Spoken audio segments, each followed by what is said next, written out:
Joseph's story begins in the quiet hills of Canaan, where the early morning light spilled across the grasslands like liquid gold and the lowing of cattle echoed through the valley in gentle waves. In those days, the household of Jacob was large and bustling, filled with the sounds of servants grinding grain, of women preparing meals, and of shepherds leading flocks toward distant grazing fields. Yet among all Jacob's sons, there was one whose presence seemed to stand out as though heaven itself had placed a mark upon him. Joseph, the son of Jacob's old age and the firstborn of Rachel, carried himself with a kind of earnest purity that made him both beloved and resented. From the time he was small, he possessed an unusual attentiveness, as though he could sense truths others overlooked, and Jacob cherished this about him just as he cherished every memory of Rachel. As Joseph grew, Jacob's affection for him deepened, and the other brothers felt it like a weight pressing against their pride. They labored in the scorching sun, managing fields and livestock, while Joseph often stayed closer to home, assisting in tasks that kept him near their father.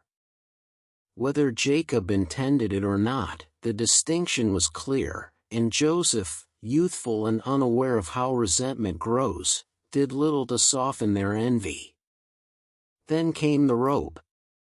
Crafted from fabrics dyed in brilliant hues and sewn with meticulous care, it shimmered like a tapestry of royalty. No son of a shepherd family wore such a garment. It was a sign of favor, identity, and honor.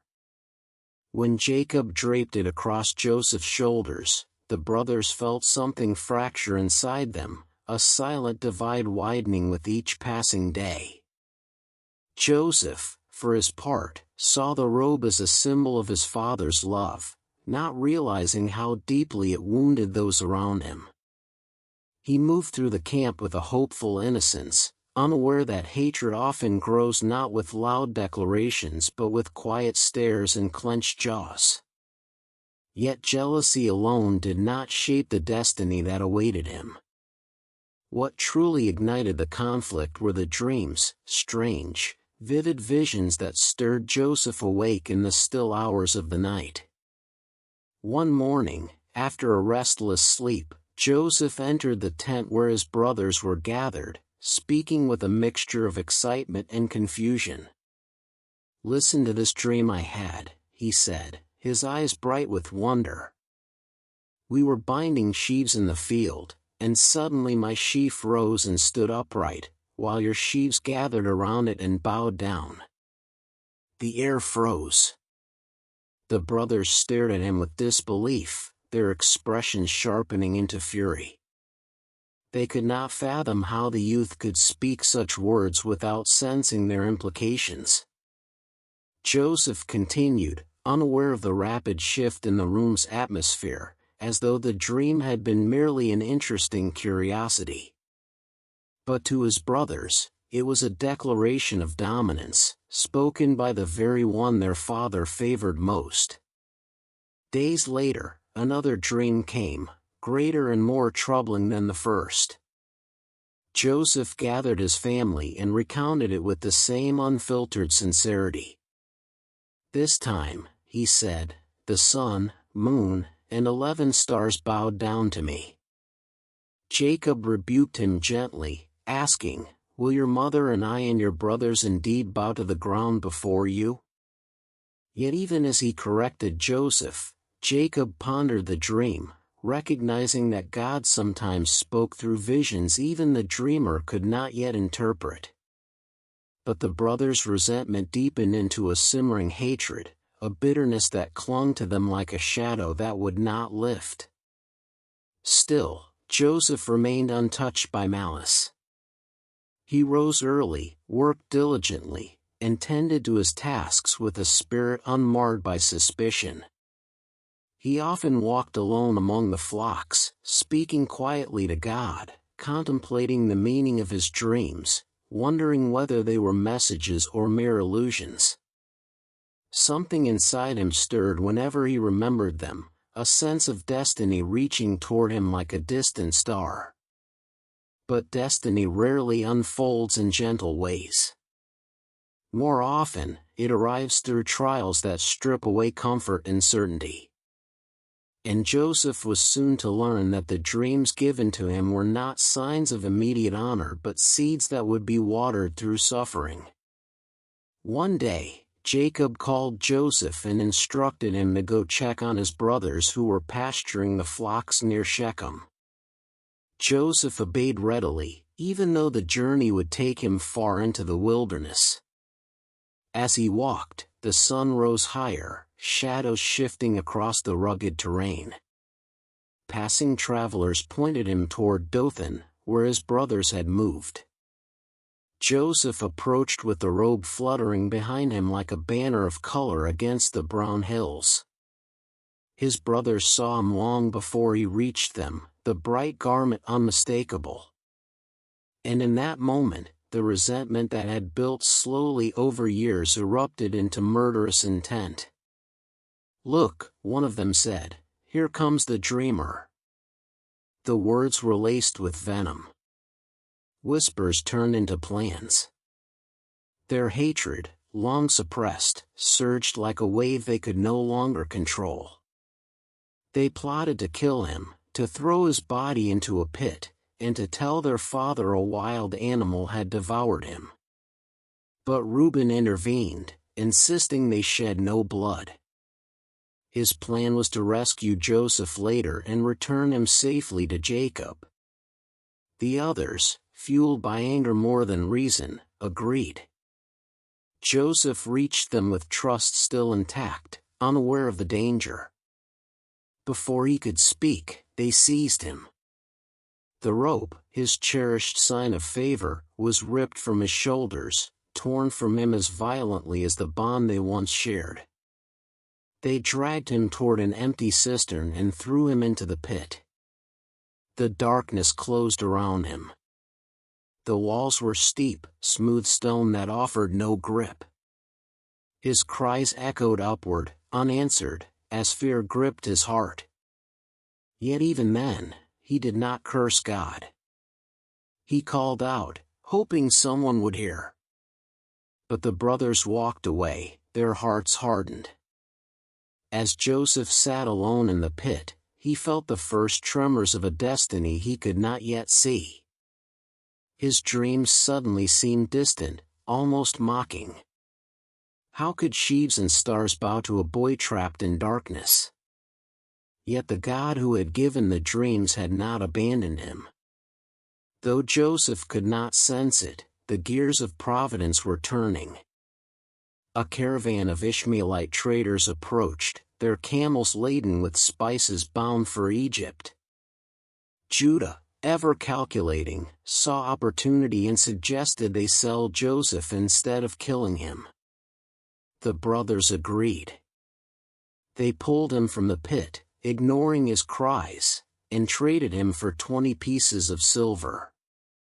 As Joseph was led away in chains, the hills of Canaan fading behind him, he felt the sting of betrayal, the weight of uncertainty, and the ache of being severed from everything he knew. Yet even then, heaven watched, preparing a future beyond imagination. For the beloved dreamer was not destined to remain a victim. His journey had only begun, and the God who had shaped his dreams would shape his destiny through trials that would one day transform him from a boy in a pit to a ruler in a palace. The heat of the afternoon settled heavily over the hills of Dothan as Joseph's brothers rested near their flocks, the sheep grazing lazily on sparse patches of grass scattered across the rugged terrain. Dust clung to their sandals and the air shimmered in waves, but the true tension among them had nothing to do with the weather. The resentment toward Joseph, resentment that had grown slowly across the years, pressed upon their hearts like an invisible weight. They had tried to silence their frustration, to ignore Jacob's open favoritism, to dismiss the strange and unsettling dreams Joseph recounted with such unguarded enthusiasm, but bitterness rarely stays buried. It ripens in silence, festers in envy, and waits for its moment to rise. That moment came as one of them lifted his gaze and saw, in the distance, a figure walking toward them. Even from afar, the sun caught the familiar shimmer of the multicolored robe, its vivid hues unmistakable. The brothers stiffened. They had not expected Joseph so soon, and certainly not alone. A murmur passed among them, low and sharp. The dreams. The robe. The favor their father lavished upon him. The unspoken frustration that had simmered like coals finally found air to ignite into flame. "Look," one of them muttered, bitterness tightening his voice, "here comes the dreamer." The words carried more meaning than they usually did. They were no longer a mocking nickname, they had become an accusation, a judgment. Another brother narrowed his eyes. "We should rid ourselves of him once and for all. What use is he to us? He struts about with visions and father's praise, while we break our backs to keep this household running." Their voices sharpened, echoing off the rocky hillside. Some hesitated, taken aback by the sudden ferocity, but old wounds fueled the discussion. Hatred, once whispered, emboldened itself. Plans began to form, dark plans spoken with growing courage. "Let us kill him," one proposed, his tone cold and steady. "Throw him into a pit and say a wild beast devoured him." A chill ran through the group, though not from fear. It was the chill of a heart crossing a line it cannot uncross. The others listened, wrestling silently with the storm inside them. Murder was not a light word among the sons of Israel. Yet the temptation of eliminating the source of their jealousy beckoned like a shadowed path. But Reuben, the eldest, stepped forward with urgency in his voice. "No," he said firmly. "Do not shed blood. Throw him into the pit, yes, but do not harm him." His plan was not mercy born of affection, it was the responsibility of the eldest to preserve the family, to prevent an irreversible stain. Privately, Reuben hoped to return later and rescue Joseph. The others, though frustrated, accepted the compromise. Their anger demanded action, but Reuben's reasoning offered a way that seemed less damning. Meanwhile, Joseph approached with innocent enthusiasm, expecting a simple reunion. He waved as he drew near, unaware of the danger that hung in the air like an unseen blade. His brothers rose as one, forming a wall in front of him. Instead of returning his greeting, they lunged. The sudden violence stole Joseph's breath. They seized him, grabbing his arms with rough hands, dragging him forward as he stumbled, confused and frightened. "What are you doing?" Joseph exclaimed, his voice cracking. But they did not answer. Their rage drowned out reason. They pulled at the robe, tearing it off his shoulders with brutal force. Colors that once danced in sunlight now lay twisted in the dust, trampled under angry feet. The robe, symbol of Jacob's love, was gone in an instant, and Joseph felt exposed not just physically but spiritually, stripped of the identity that had shaped his place in the family. His brothers forced him toward a dry cistern carved deep into the earth. Joseph struggled, pleading with them, searching their faces for even a flicker of compassion. But envy blinds the heart. Their eyes were hard, their expressions unmoved. They pushed him to the edge and cast him into the pit. Joseph tumbled downward, striking the ground with a thud that knocked the wind from his lungs. Dust rose around him as he gasped for breath, his voice echoing along the stone walls. "Please," he cried, desperation cracking every word. "Why are you doing this?" His brothers looked down but said nothing. To them, the deed was done. They turned away, leaving him in darkness. Joseph pressed his hand against the rough wall, trying to steady himself. His heart raced, pounding like a drum against his ribs. Moments earlier, he had walked with hope. Now he sat alone in a pit, surrounded by silence. The dreams that once thrilled him now felt like distant illusions, flickering in the shadows. Could those visions truly have come from God? How could they possibly be fulfilled from the depths of a barren cistern? Joseph's thoughts raced as questions flooded his mind. He prayed, calling out to the God of his father Jacob, though doubt tried to drown his faith. Above him, the voices of his brothers drifted faintly, discussing food, plans, anything but him. The separation felt absolute. But destiny was already moving toward him. In the distance, the sound of bells and the creak of leather harnesses approached, signaling the arrival of a caravan. Ishmaelite merchants, their camels burdened with spices and resin, were making their way toward Egypt. Judah saw them and felt an idea spark within him, an opportunity more profitable, more complete than simple abandonment. "What profit is there in killing our brother?" he asked the group. "Come, let us sell him to the Ishmaelites." His words were poisoned with cold logic. The brothers exchanged glances, weighing the idea. It offered a solution that removed Joseph from their lives while avoiding bloodshed. They agreed. Reuben was absent at that moment, unaware of the shift in plans. The brothers returned to the pit, lowered a rope, and called out to Joseph. Exhausted, terrified, but desperate for escape, Joseph reached for it, not knowing betrayal still waited above. As they lifted him into daylight, brief relief flickered across his face, until he saw the strangers, the traitors waiting with impersonal eyes. Confusion turned to horror as rough hands bound his wrists. He cried out, pleading with his brothers, searching their faces for mercy, but they avoided his gaze. The traitors exchanged silver coins for Joseph's life, 20 pieces, the price of a slave. The brothers stood by silently as Joseph was led away, his voice breaking as he called out to them one last time. As the caravan moved toward the horizon, Joseph looked back, watching his homeland shrink behind him. Fear churned in his chest, but somewhere beneath it pulsed a spark of faith.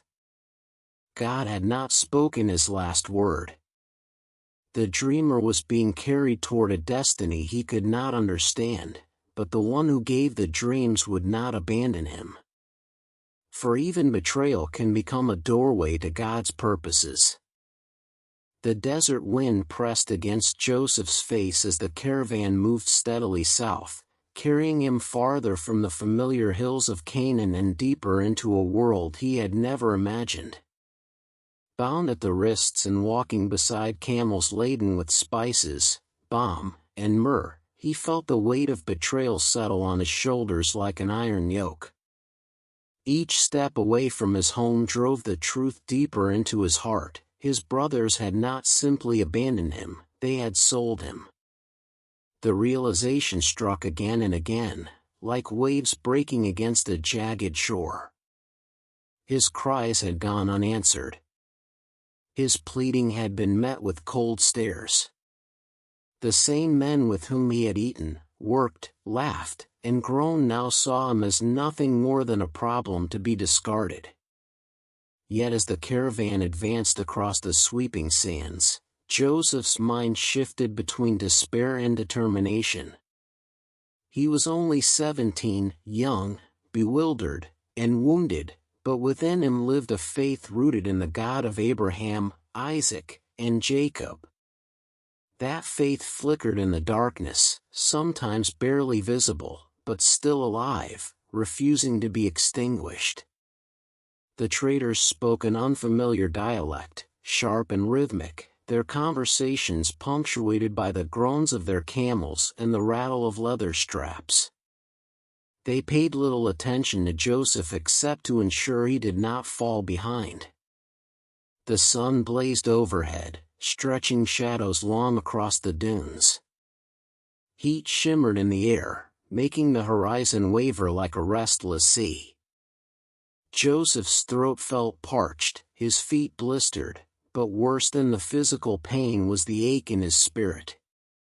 Every memory of his father returned to him with painful clarity: Jacob's gentle voice, the pride in his eyes, the way he placed the multicolored robe over Joseph's shoulders with quiet affection. Was Jacob mourning him now? Did he believe him dead? The thought pierced Joseph's heart. He longed to cry out to God, but his voice felt trapped behind sorrow. Yet even as doubt whispered cruelly, Joseph sensed that his story was not ending but shifting. The dreams he had once spoken so boldly came back to him, no longer filled with wonder but wrapped in mystery. What meaning could they possibly hold for a boy bound like a slave? And yet, he could not shake the feeling that God had not abandoned him. Pain did not mean absence. Silence did not mean distance. Days passed as the caravan wound its way between rocky cliffs and open stretches of wilderness. At night, Joseph lay on the hard ground, staring up at the stars he used to watch from home. In Canaan, those stars had felt like companions. Here they felt distant, unreachable. But somewhere in that vast sky, Joseph believed the God of his fathers still watched. There were moments when despair nearly swallowed him, when tears burned in his eyes, but each time, a quiet strength rose within him, whispering that the God who had given him dreams had not forgotten them. The traders eventually approached the lush borders of Egypt, where the barren desert gave way to fields nourished by the Nile's yearly flood. Joseph's weary eyes widened as he saw towering palm trees swaying in the river breeze, grand buildings rising along the banks, and crowds bustling through the city gates. The air smelled of spices, river reeds, and burning incense. Egypt was unlike anything he had ever seen, a land of wealth, power, and strict order. The caravan wound through the busy streets until it reached the slave market, where men, women, and children were inspected and sold like goods. Joseph felt humiliation flush through him as potential buyers examined him with cold disinterest, evaluating his strength, his youth, his posture. Fear churned in his stomach. Every moment felt like a descent deeper into uncertainty. But then a man of authority approached, a broad-shouldered Egyptian with a stern expression and the bearing of someone accustomed to obedience. His clothing marked him as someone of high rank in Pharaoh's service. This was Potiphar, captain of Pharaoh's guard, a man powerful enough to command soldiers and oversee royal security. He studied Joseph for several moments, his dark eyes taking in the boy's frame, his steady stance, the quiet resilience etched into his features. At last, Potiphar nodded and gave the order. Silver exchanged hands. Joseph was purchased. As Joseph followed Potiphar's servants to his new household, he felt something shift inside him. It was not relief, nor acceptance, but a quiet awareness that the path ahead was narrowing, directing him toward a purpose he could not yet see. Potiphar's estate was vast, filled with gardens, courtyards, and tall stone walls decorated with hieroglyphs that told ancient stories. Servants moved swiftly about their tasks, each knowing their place within the rigid Egyptian structure. Joseph was led into the servants' quarters, where he was assigned work, clothing, and daily routines. Everything was foreign: the language, the customs, the rhythm of life, but Joseph adapted quickly. He listened more than he spoke, observed more than he questioned, and learned faster than anyone expected of a foreign slave. And then something remarkable began to happen. Though Joseph had lost everything, his home, his family, his freedom, he had not lost the presence of God. And that presence became visible. Everything Joseph touched prospered. Every task assigned to him he performed with diligence and integrity, and Potiphar noticed. Over time, Joseph rose within the household, given more responsibility, trusted with more authority. It was as though a quiet light followed him even through the darkest seasons. His fellow servants whispered about him, wondering how a Hebrew boy could work with such wisdom and grace. Potiphar observed him carefully, recognizing the blessing that rested upon him. Though Joseph did not yet understand his purpose, though he still carried sorrow and unanswered questions, he continued to walk forward with the faith that the God who had allowed him to be sold into slavery had not abandoned him in Egypt. There were nights he lay awake, remembering the pit, the cries he made, the faces of his brothers turned cold with envy. But each morning he rose and worked, trusting that somehow, in ways he could not yet imagine, his suffering was not without meaning. For Joseph had been sold into slavery, yes, but he had also been sent. And the God who allowed him to be taken from Canaan was the same God who was preparing him for a destiny far greater than the chains that had once bound his hands. Joseph entered Potiphar's estate with the quiet caution of someone who understood his survival depended on adaptation, discipline, and unwavering awareness. The household he now belonged to was vast and meticulously structured, a world far different from the open fields and pastoral rhythms of Canaan. Tall pillars carved with symbols of Egyptian gods lined the courtyards. Servants hurried across stone floors carrying water jars or baskets of grain, and the crisp scent of incense drifted through the hallways as a reminder of the land's ancient rituals. Joseph, a Hebrew boy unfamiliar with Egyptian culture, speech, and customs, stood amid this foreign world feeling both small and strangely poised, as though some unseen hand had placed him exactly where he needed to be. At first, Joseph's tasks were simple and repetitive, designed for a new servant still learning the household's routines. He carried water to the gardens, swept the courtyards, tended to livestock kept in the outer pens, and completed errands for higher-ranking attendants. He performed each task quietly, diligently, and without complaint. Many servants in Potiphar's house had grown accustomed to grumbling under the weight of their duties, but Joseph worked with unusual grace. His movements were steady, deliberate, and thoughtful. There was an attentiveness about him, a posture of humility combined with unexpected strength, that caught the eye of those around him. Even though he was a slave, there was a confidence in his bearing that suggested purpose rather than defeat. The Hebrew boy did not yet understand the Egyptian tongue well, but he listened carefully, picking up words and phrases with surprising speed. Whenever a task was explained, he committed it to memory and performed it with excellence. Within days he learned how to navigate the estate without hesitation. He understood who held authority, who answered to whom, and which areas required special attention.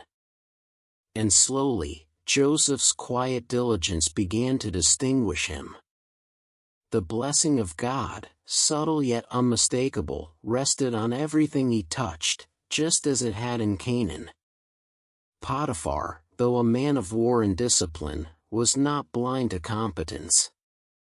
He observed Joseph from a distance at first, noting the way other servants spoke of him with a mixture of curiosity and respect. They whispered how tasks assigned to Joseph seemed to flourish, how chaos seemed to calm around him, how he carried himself not with the bitterness common among slaves but with a steadiness that felt almost royal. Potiphar paid close attention. He prided himself on maintaining an efficient household, and when one servant consistently brought order, productivity, and peace, he noticed. One morning, as sunlight streamed through carved lattice windows, Potiphar summoned Joseph to stand before him. Joseph approached with humility, bowing his head slightly, aware that this man had the power to elevate or destroy. Potiphar questioned him, first in simple phrases, then with increasing depth, as he tested the young Hebrew's comprehension and judgment. Joseph answered as best he could, using the growing vocabulary he had learned and relying on both observation and instinct when language failed.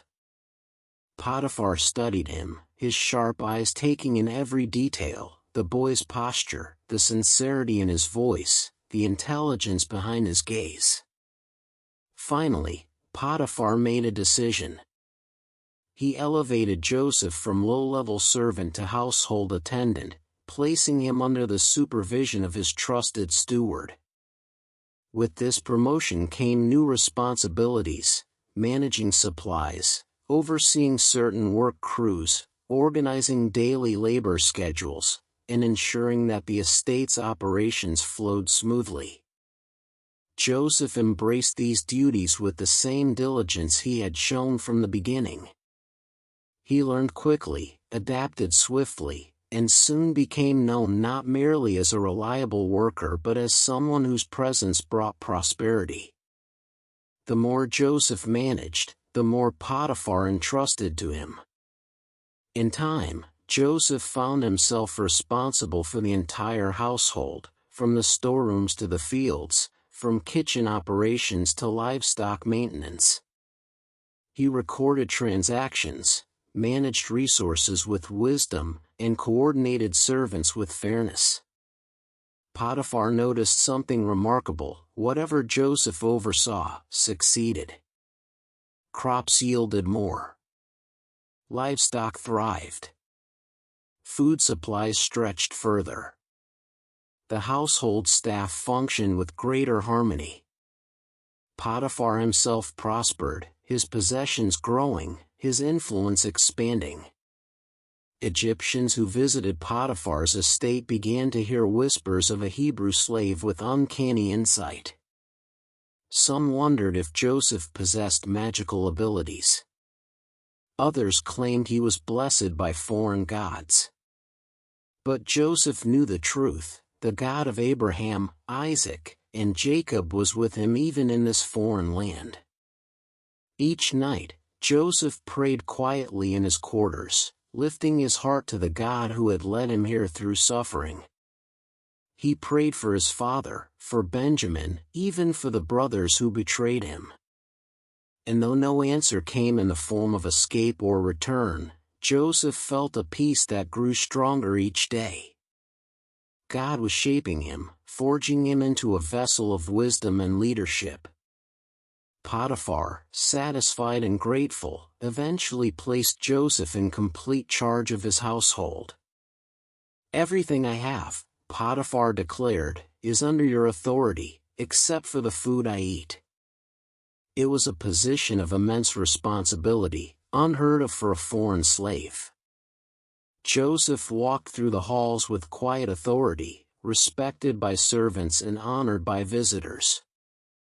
The estate thrived under his guidance, and Potiphar trusted him fully. Yet even as Joseph rose in favor, the shadows of trial began creeping toward him. Potiphar's wife, known for her beauty and cunning, watched Joseph with a gaze that grew increasingly bold. Her interest was not the respectful admiration the servants held but a dangerous fascination that threatened to entangle Joseph in a snare he never sought. Joseph remained unaware at first, focused on his duties, walking faithfully in the integrity that had guided him since his youth. But temptation was approaching, and soon Joseph's resolve would be tested in ways far greater than the burdens of labor or the sting of betrayal. Still, in this season of rising favor, Joseph held tightly to the truth he had known since childhood, that God was with him. And though he did not yet see the storms gathering on the horizon, the Lord was preparing him, not merely for survival, but for a destiny that would stretch far beyond the walls of Potiphar's house. For Joseph's journey through hardship and honor was shaping him into the man who one day would stand before kings. For now, though, he served faithfully, each day a quiet step toward the purpose God had ordained long before Joseph's feet ever touched Egyptian soil. Joseph's rise within Potiphar's house brought him visibility that carried both honor and danger. As the days passed and his responsibilities multiplied, he moved through the estate with the confidence of a man who understood his purpose, yet with the humility of a servant who remembered the pit from which he had come. His leadership brought order to chaos, and his presence carried a quiet strength that even the Egyptians could not ignore. They saw how the household flourished under his guidance, how the crops grew with unusual abundance, how the servants worked with greater unity, and how Potiphar's wealth expanded under Joseph's careful management. In a foreign land filled with gods he did not worship and customs he did not share, Joseph became a symbol of integrity, an uncommon beacon of honor in a world where power often justified corruption. But as his status rose, so did the attention he received, and one pair of eyes watched him more closely than all the rest. Potiphar's wife, adorned in fine linen and gold jewelry that shimmered in the sun, moved through the household with a presence that commanded both admiration and fear. She was accustomed to being obeyed without question, to having her desires fulfilled instantly, and to seeing men tremble beneath her gaze. The wealth and position of her husband afforded her influence, but her heart was restless, her affection shallow, and her eyes wandered often. When she saw Joseph, strong in form and noble in character, something dangerous awakened within her.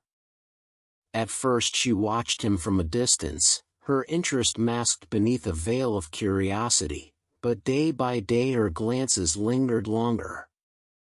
She noticed how he walked with purpose, how he spoke with courtesy, how he worked with diligence. She saw in him a strength unlike the men around her, pure, disciplined, unwavering. And the more she watched, the stronger her desire grew. Joseph, however, remained unaware for a time. His focus was on the responsibilities entrusted to him.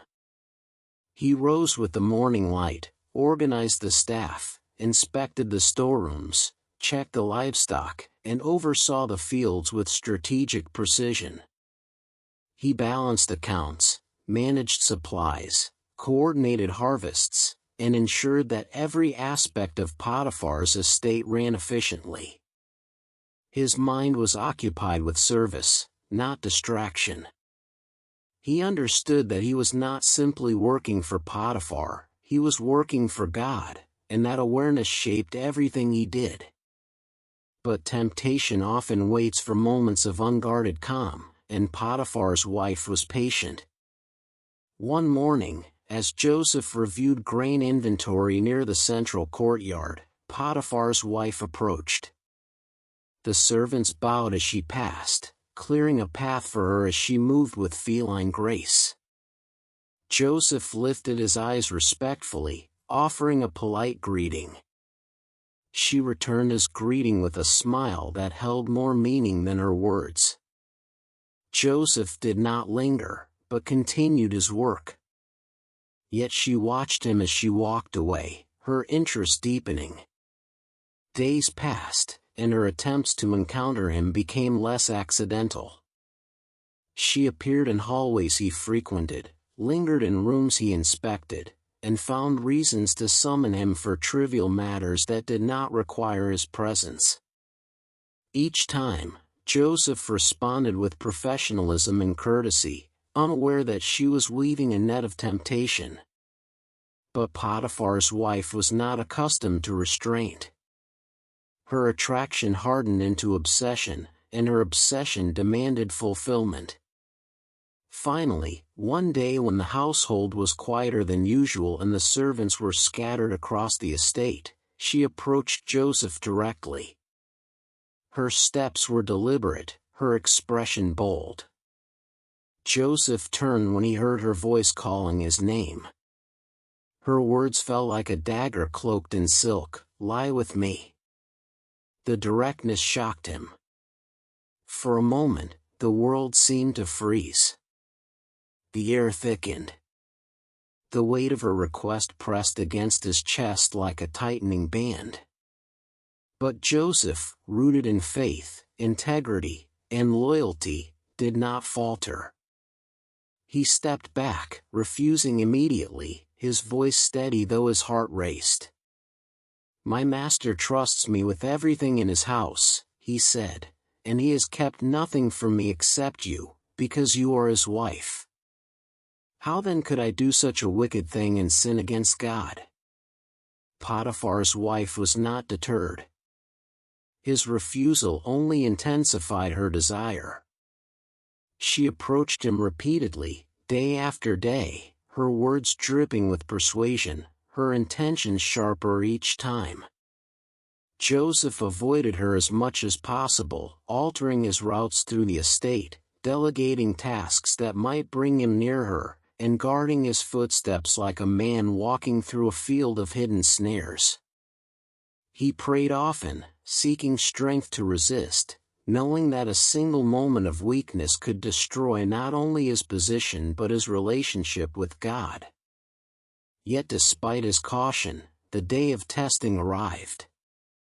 One afternoon, Joseph entered the house to oversee routine tasks, not knowing that the servants were away on assignments that had pulled them to the farthest edges of the estate. As he stepped into the inner chamber, he realized too late that he was alone with her. She approached swiftly, her hand seizing the sleeve of his garment. Her voice, once smooth and seductive, was now urgent, sharp, commanding, "Lie with me." But Joseph did not hesitate. He twisted away, wrenching his body free with such force that his garment slipped from her grip. Without looking back, he fled the house, running into the courtyard, breathless but resolute. His garment remained in her hands, and with it, she found her weapon. Rage replaced desire. Humiliation fueled her cruelty. When her husband returned, she would twist the story, cast herself as the victim, and Joseph as the predator. In a single moment, the integrity that had elevated him would be used against him. The trap had sprung. But though Joseph's world was about to shatter again, though lies would be spoken and chains would once more bind him, the God who had been with him in the pit and in the palace hallways would be with him still. Temptation had tested him, and he had stood firm. And for a man chosen by God, even false accusations could become the doorway to a divine appointment. Joseph's heart still pounded as he ran from the inner chamber into the courtyard, the echo of Potiphar's wife's desperate cry lingering in his ears like the last note of a discordant song. His garment, torn from him in her grasp, remained behind, a silent witness left in the hands of someone who felt more humiliated than rejected. He moved quickly through the estate, steadying his breathing, forcing his mind to calm. He had done what was right. He had fled temptation, preserved his integrity, honored his master, and most importantly, remained faithful to God. Yet as he walked back into the open sunlight, a disturbing sense of dread crept into his spirit. Something felt unfinished, unsettled.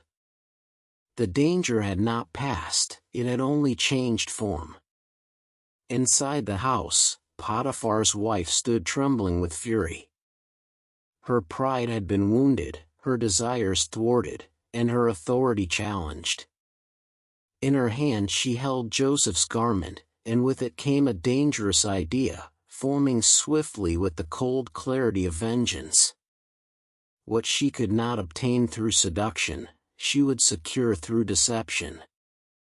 Her breathing deepened as she prepared her voice. When the servants returned from their tasks, she called out to them with feigned terror, claiming that Joseph had tried to violate her.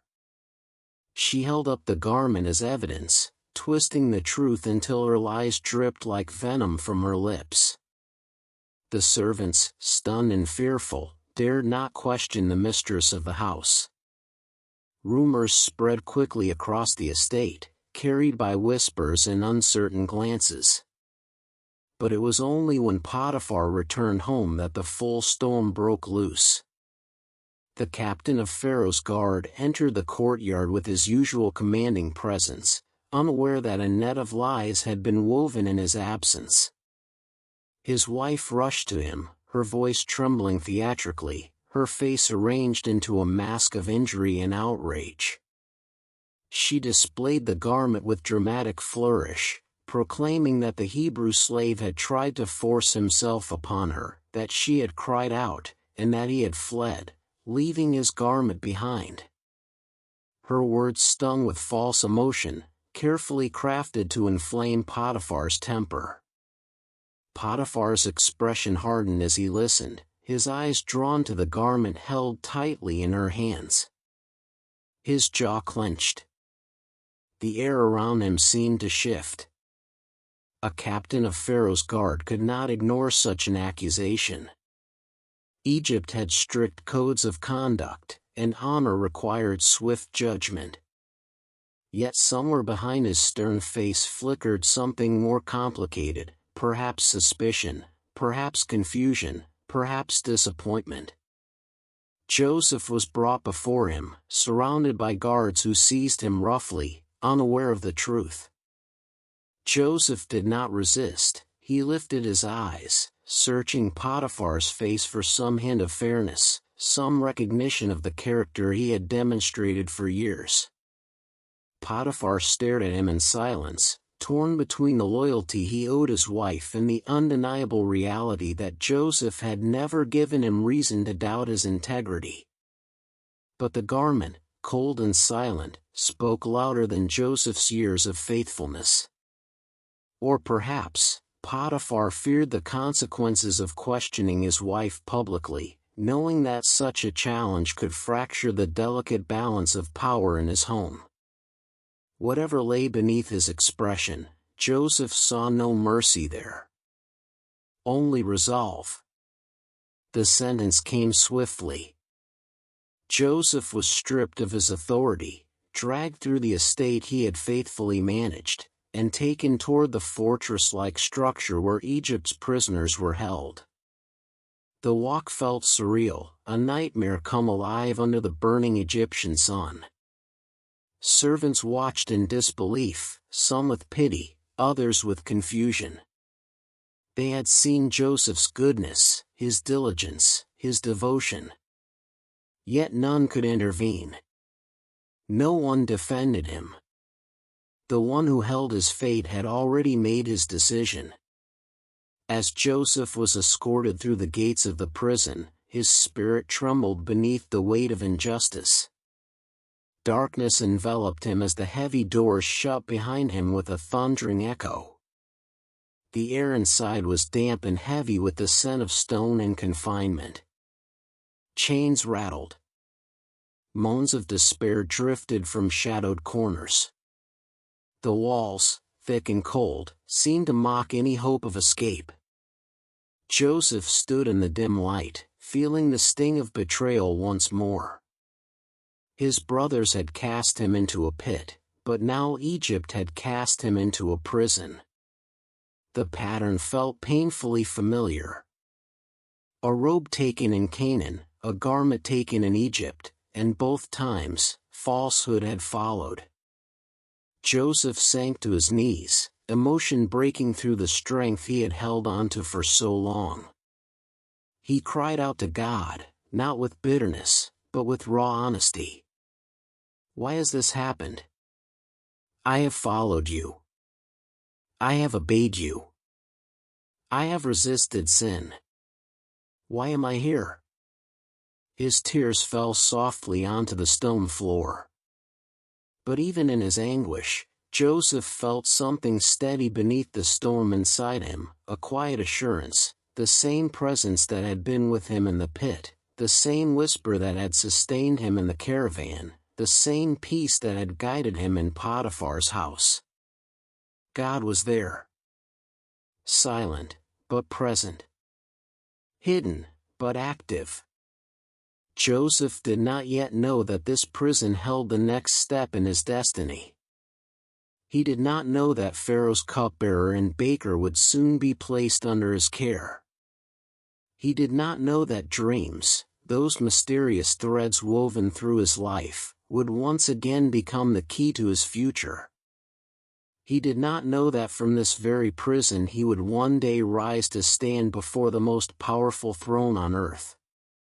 For now, he knew only the weight of chains and the echo of lies. And yet, even here, in this darkest place, the Lord was with Joseph. Though the world had turned against him, God had not. And soon, the prison walls that confined him would become the very stage on which God began to unfold the next chapter of Joseph's divine calling. The heavy iron door groaned shut behind Joseph as the guards pushed him into the dim, cavernous depths of the prison. A cold draft swept across the stone floor, carrying with it the unmistakable scent of dampness, age, and human despair. Shackles clinked in nearby cells, and murmurs drifted from dark corners where other prisoners huddled beneath tattered cloths. Joseph stood motionless for several moments, letting his eyes adjust to the faint flicker of torchlight. His wrists still ached from the guard's grip, and his heart still throbbed with the sting of betrayal. He had resisted sin, he had honored God, he had served faithfully, yet here he was, stripped of position, reputation, and freedom. But even as sorrow pressed upon him, a deeper truth quietly stirred beneath the weight of his grief. The God who had been with him in Canaan, in the pit, and in Potiphar's house was with him still. A guard led Joseph through a corridor of barred cells until they reached the inner ward, a place reserved for prisoners of significance, officials, scribes, servants of Pharaoh who had fallen out of favor. It was cleaner than the outer cells but no less suffocating. "This is where you will stay," the guard muttered, unlocking a wooden door reinforced with bronze. Joseph stepped inside, and the door shut with a resonant clang. The room was small, lit only by a thin shaft of light that seeped through a narrow opening near the ceiling. Straw covered the floor, and a clay jar of stale water sat in one corner. Joseph sank onto the straw, exhaustion seeping into every bone. He lowered his head into his hands, breathing slowly, battling the overwhelming urge to despair. But in the quiet stillness, something remarkable happened, something only the faithful could recognize. Peace, soft as a whisper, settled over him. There were no visions, no voices, no miraculous signs, just the unmistakable presence of God, steady and unbroken. Joseph lifted his head, tears brimming in his eyes. The room remained dark, but the darkness felt different now, no longer suffocating but strangely expectant, as though the shadows themselves were waiting for God to act. Joseph prayed, not with scripted words or lofty phrases, but with the raw honesty of a wounded heart. "Lord, I do not understand your ways, but I trust you. Do not leave me here alone." In the days that followed, Joseph refused to let bitterness take root. He worked. He served. He helped the other prisoners. When someone groaned in pain, Joseph offered water. When someone trembled with fear, Joseph gave quiet reassurance. When arguments erupted in the corridor, Joseph stepped between men with calm authority. His compassion, his diligence, and his humility did not go unnoticed. The chief warden, the man responsible for the entire prison, soon took note of the Hebrew slave who carried himself not with the despair of the condemned but with the confidence of someone anchored in something greater than circumstances. One afternoon, the chief warden came to Joseph's cell, arms folded across his broad chest. "You," he said, his voice gruff yet curious, "I've been watching you." Joseph rose to his feet, offering a respectful bow. The warden studied him for several moments, trying to place the quiet strength he sensed. "You are not like the others. You do not steal, you do not complain, and you obey without question. I trust you." The words surprised Joseph, but even more surprising was what came next. The warden handed him a ring of keys, bronze and iron, heavy with authority. "From now on," he continued, "you are responsible for the inner ward. See to it that everything runs smoothly. I will answer to my superiors, and you will answer to me." Joseph accepted the keys, feeling their weight in his palm. The warden's decision was astonishing. No Egyptian warden entrusted authority to a foreign slave, not in a prison, not anywhere. But there was something undeniable about Joseph, something even an unbelieving Egyptian could discern: the Lord was with him. And everything Joseph touched prospered. As the days passed, Joseph became the unspoken heart of the inner prison. He organized tasks, distributed supplies, checked on the sick, resolved disputes with fairness, and ensured that the cells remained orderly. Prisoners who once trusted no one began to seek him out. Some asked for guidance. Some asked for comfort. Some simply asked why he believed there was any hope at all in a place like this. Joseph told them softly of the God of his fathers, of the one who had guided Abraham under the stars, who had wrestled with Jacob at the river, who had given Joseph dreams of a destiny he still held on to even now. And though Joseph felt pain each time he remembered those dreams, he refused to let them die. He did not know how or when they would come to pass, but he believed that God had not shown them to him in vain. One evening, as Joseph completed his rounds, he paused by the small window where pale moonlight filtered in. He looked up at the sky, though only a sliver of it was visible through the narrow opening.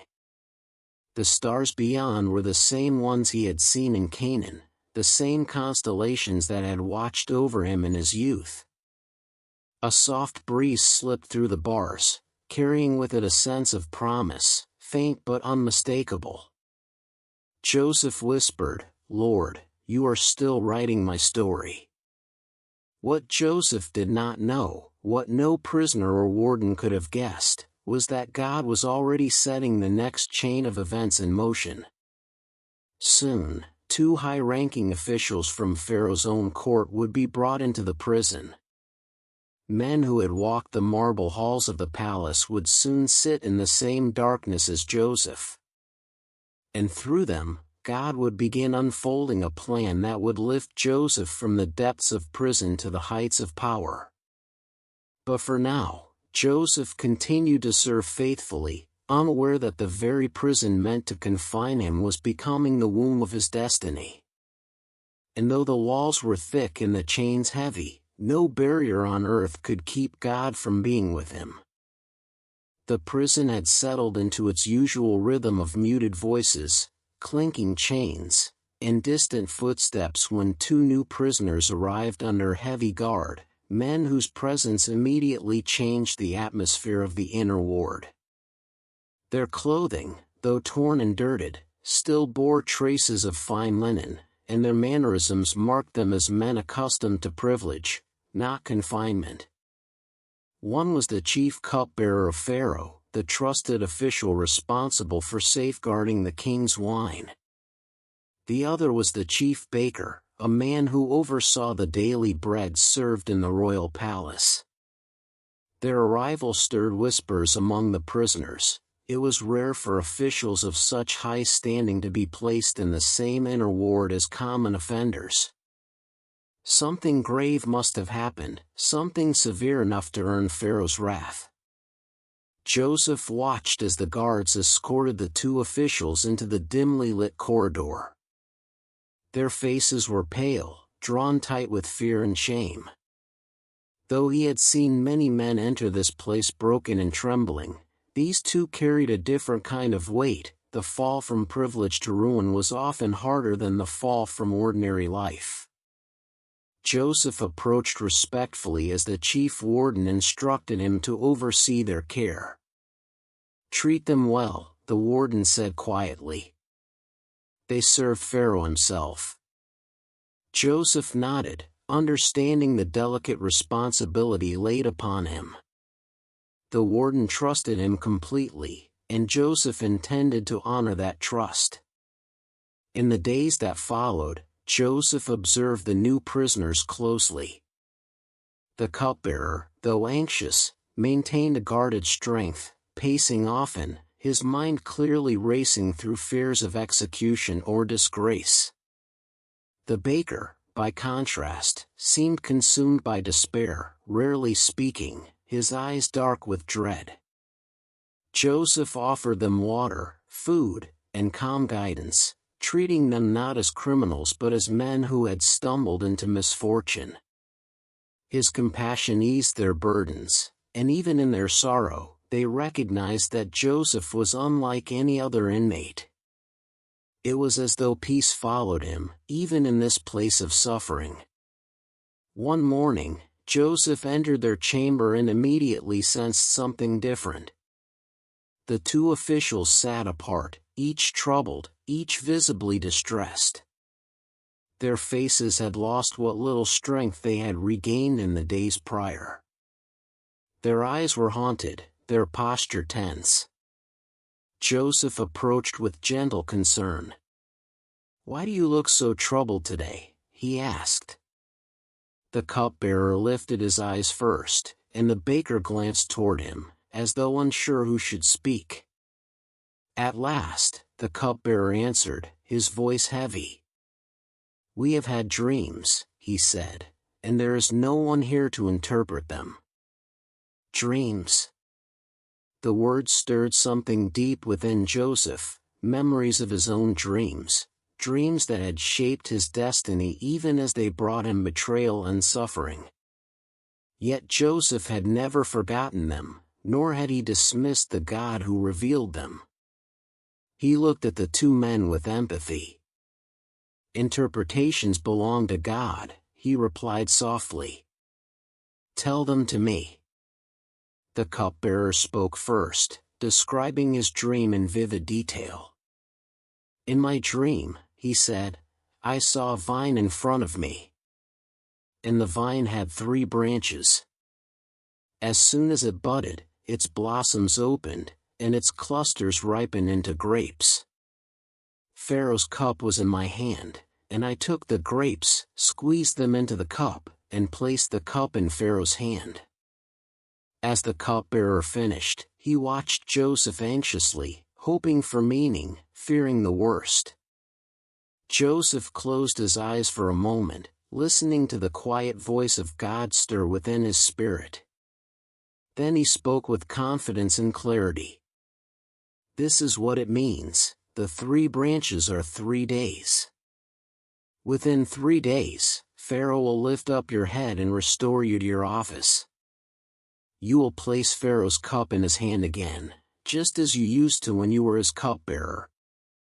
Relief broke across the cupbearer's face like dawn over darkness.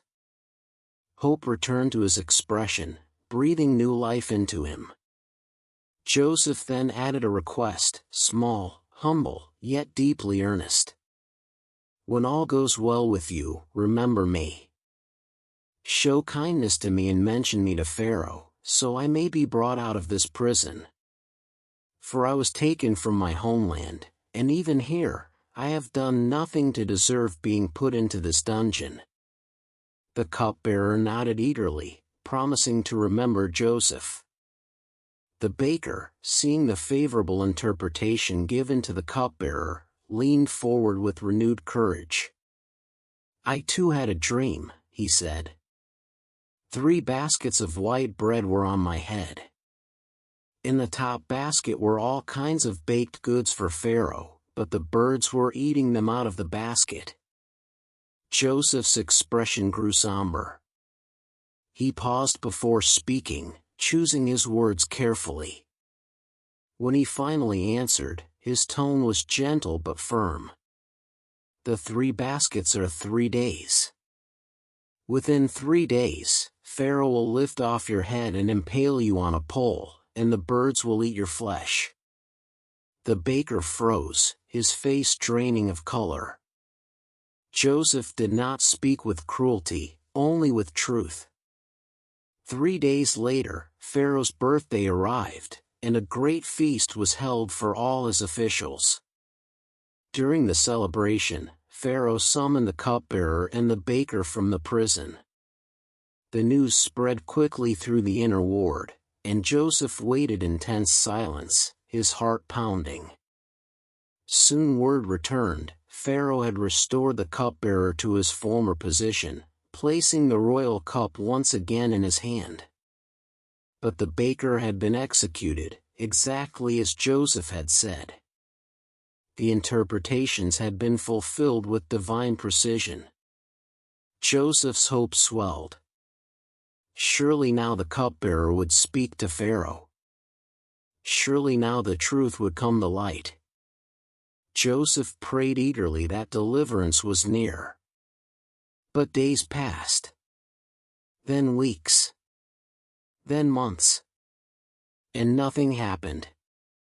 The cupbearer returned to the luxury of palace life, and in the comfort of his restored position, he forgot Joseph completely. The disappointment hit Joseph like a silent blow.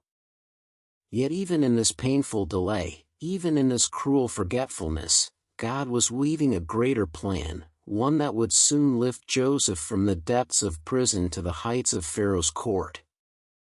But for now, Joseph remained where he had been placed, waiting, trusting, and serving the God who never forgot him, even when people did. 2 full years passed after the cupbearer returned to Pharaoh's court, and each of those days carved slow, quiet lines of endurance into Joseph's spirit. Time in prison moved differently, measured not by the rising and setting of the sun but by the weight carried in a man's heart. Joseph continued his duties faithfully, maintaining order in the inner ward, caring for prisoners, and walking with the calm dignity that had come to define him. Yet beneath that calm lived a deep ache, a lingering wound reopened each time he wondered whether the cupbearer would remember his promise. Joseph had helped interpret the man's dream, spoken truth with kindness, and asked only for remembrance. But days had stretched into weeks, weeks into months, and months into years. And still, no word came. If Joseph had been like other men, bitterness might have taken root. He might have blamed God, questioned his goodness, or turned cold inside the iron walls that confined him. But Joseph knew something that many never learn: God's silence is not God's absence. And delay does not mean denial. Even so, Joseph had moments of struggle.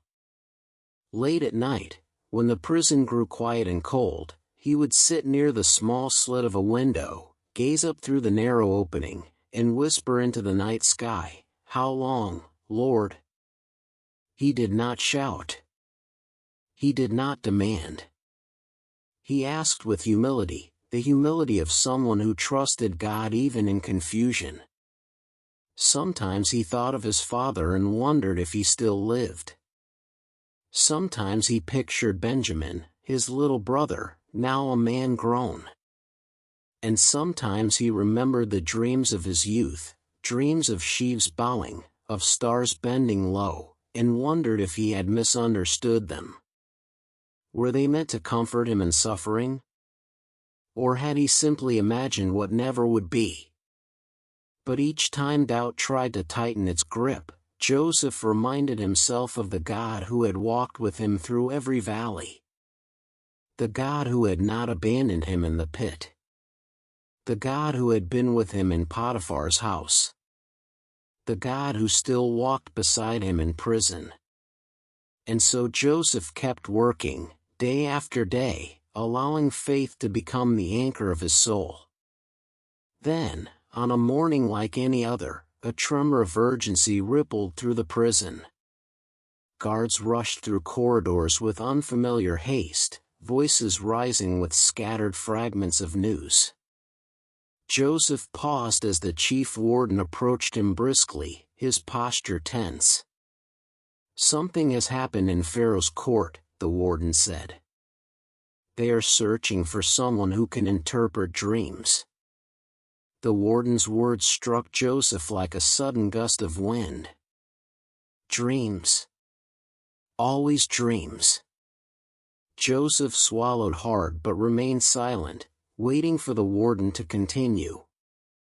"Pharaoh himself has dreamed," the warden said, lowering his voice. "Two dreams that no magician, no priest, no wise man in all of Egypt can explain." Joseph felt his heartbeat quicken, though he kept his expression calm. The warden leaned closer. "And the cupbearer, your friend from years ago, has remembered you." Joseph's breath caught in his throat. Remembered. After 2 long years, the man had finally spoken Joseph's name. Word reached the prison that Pharaoh was deeply troubled. The dreams had shaken him to his core, and none of his counselors could interpret them. The magicians, known for their elaborate rituals and incantations, offered no insight. The priests, keepers of ancient Egyptian lore, were baffled. The wise men, skilled in reading signs and omens, had failed. It was then, in a moment of desperation, that the cupbearer remembered the Hebrew slave in the prison, the one who had spoken truth with God-given authority. Pharaoh wasted no time. He commanded that Joseph be brought before him at once. The prison erupted in motion. Guards hurried to Joseph's cell. "Make the Hebrew ready," one of them barked. "Quickly!" Joseph was rushed to a chamber where servants washed him, trimmed his hair and beard, and dressed him in clean linens. The water that ran from his skin carried away years of dust and hardship, but it could not wash away the memory of suffering. As the servants worked, Joseph's mind churned with a mixture of awe, humility, and anticipation. He was going before Pharaoh, the ruler of Egypt, the man whose word could restore or destroy with a single breath. Joseph closed his eyes briefly and prayed a quiet prayer, "Lord, speak through me." Just before Joseph was let out, the chief warden approached him. "Joseph," he said with a tone that held both respect and curiosity, "if you truly can interpret Pharaoh's dreams, your life may change today." Joseph nodded slowly, but his answer was simple, steady. "It is not in me," he said. "God will give Pharaoh the answer he seeks." The warden stared at him for a moment, struck by his confidence, and then stepped aside as Joseph was escorted into the bright corridors leading to the palace. The palace was overwhelming in its grandeur, towering columns, gold inlays, walls carved with scenes of gods and battles, and courtyards bursting with color. Joseph walked through them with calm reverence, remembering that he stood not by his own merit, but by God's hand. At last he was brought into the throne room. Pharaoh sat upon an elevated seat of carved stone, surrounded by guards, advisors, and scribes. His eyes were sharp, his presence commanding. When Joseph approached, Pharaoh studied him with curiosity. "I have heard," Pharaoh said, "that you can interpret dreams." Joseph bowed deeply, his voice unwavering. "I cannot," he replied. A murmur rippled through the court. "But God can give Pharaoh the interpretation he needs." Pharaoh leaned forward, intrigued. He recounted his dreams: 7 fat cows devoured by 7 gaunt ones, 7 healthy heads of grain swallowed by 7 thin ones scorched by the east wind. When he finished, silence filled the hall. All eyes turned to Joseph. The moment stretched like a held breath. Then, with quiet authority, Joseph spoke the interpretation that God revealed through him. As Joseph's words filled the throne room, purpose awakened inside him like a long silent drum. This was no accident. No coincidence. Every moment, every betrayal, every injustice, every lonely night, had led him to this divine appointment. And God, who had seemed silent in the prison, now spoke through Joseph with power that would change the fate of nations. Joseph had been forgotten by men. But he had never been forgotten by God.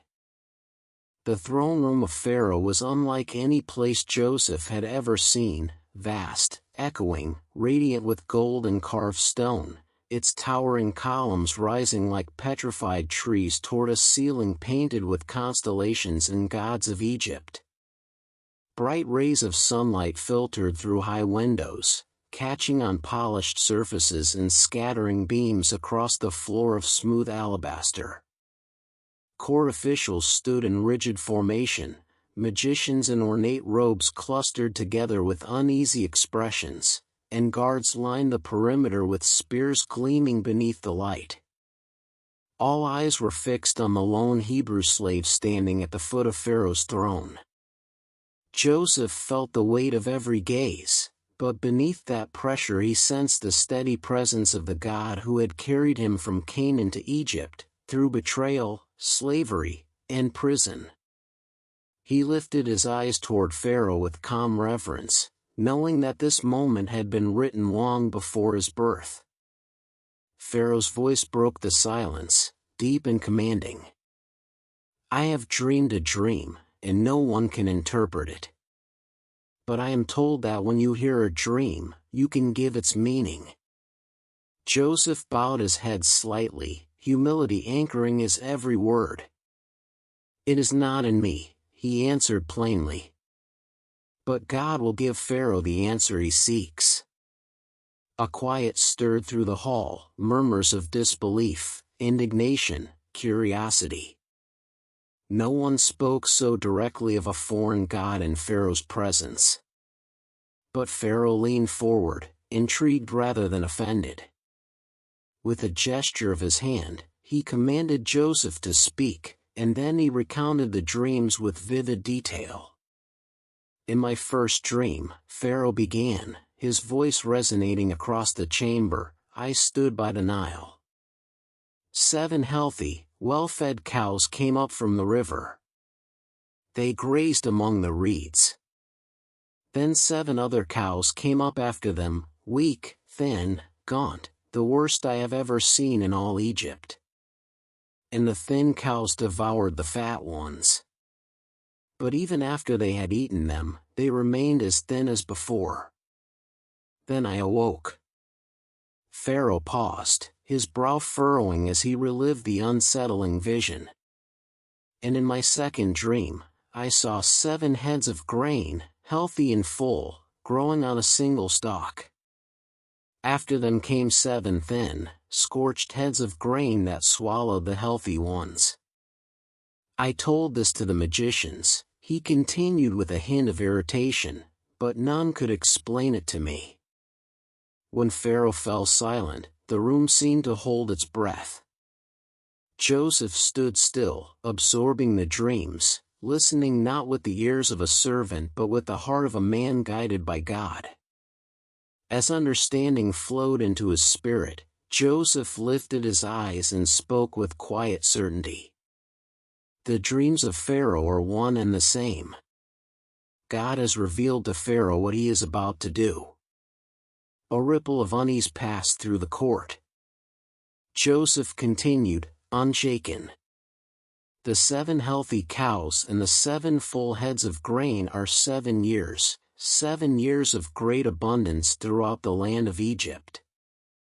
After them will come 7 years of famine, so severe that the years of plenty will be forgotten, and famine will ravage the land.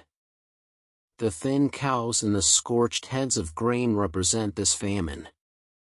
Pharaoh listened intently, his stern face unreadable, yet his eyes flickered with growing recognition, a sense that truth, unmistakable and divine, was unfolding before him.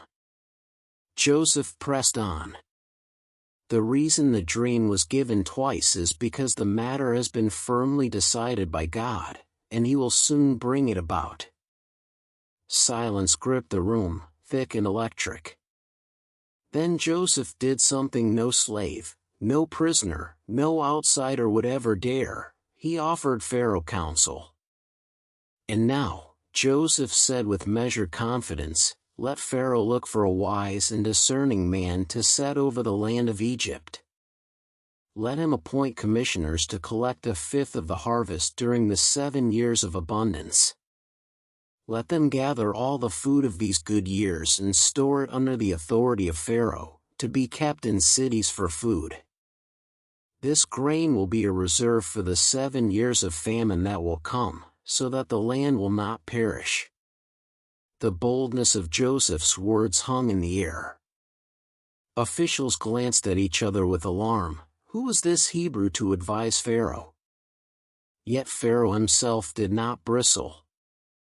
Instead, he leaned back, studying Joseph with an intensity that seemed to pierce through time itself. It was as if something within him, something deeper than logic or cultural pride, recognized the truth. He whispered to his advisors, "Can we find anyone like this man, one in whom is the Spirit of God?" The magicians shifted uneasily. The officials bowed their heads. No one spoke. No one dared. For the presence of God, evident and undeniable, rested upon the young Hebrew standing before them. At last Pharaoh stood, his robes cascading around him like a mantle of authority. He descended the steps of his throne and stopped directly before Joseph.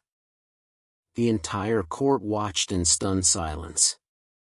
"Since God has made all this known to you," Pharaoh proclaimed, "there is no one so wise and discerning as you. You shall be in charge of my palace. All my people will submit to your word. Only with respect to the throne will I be greater than you." A gasp rippled through the hall. Pharaoh continued, his voice now carrying the weight of an irreversible decree. "I hereby set you over all the land of Egypt."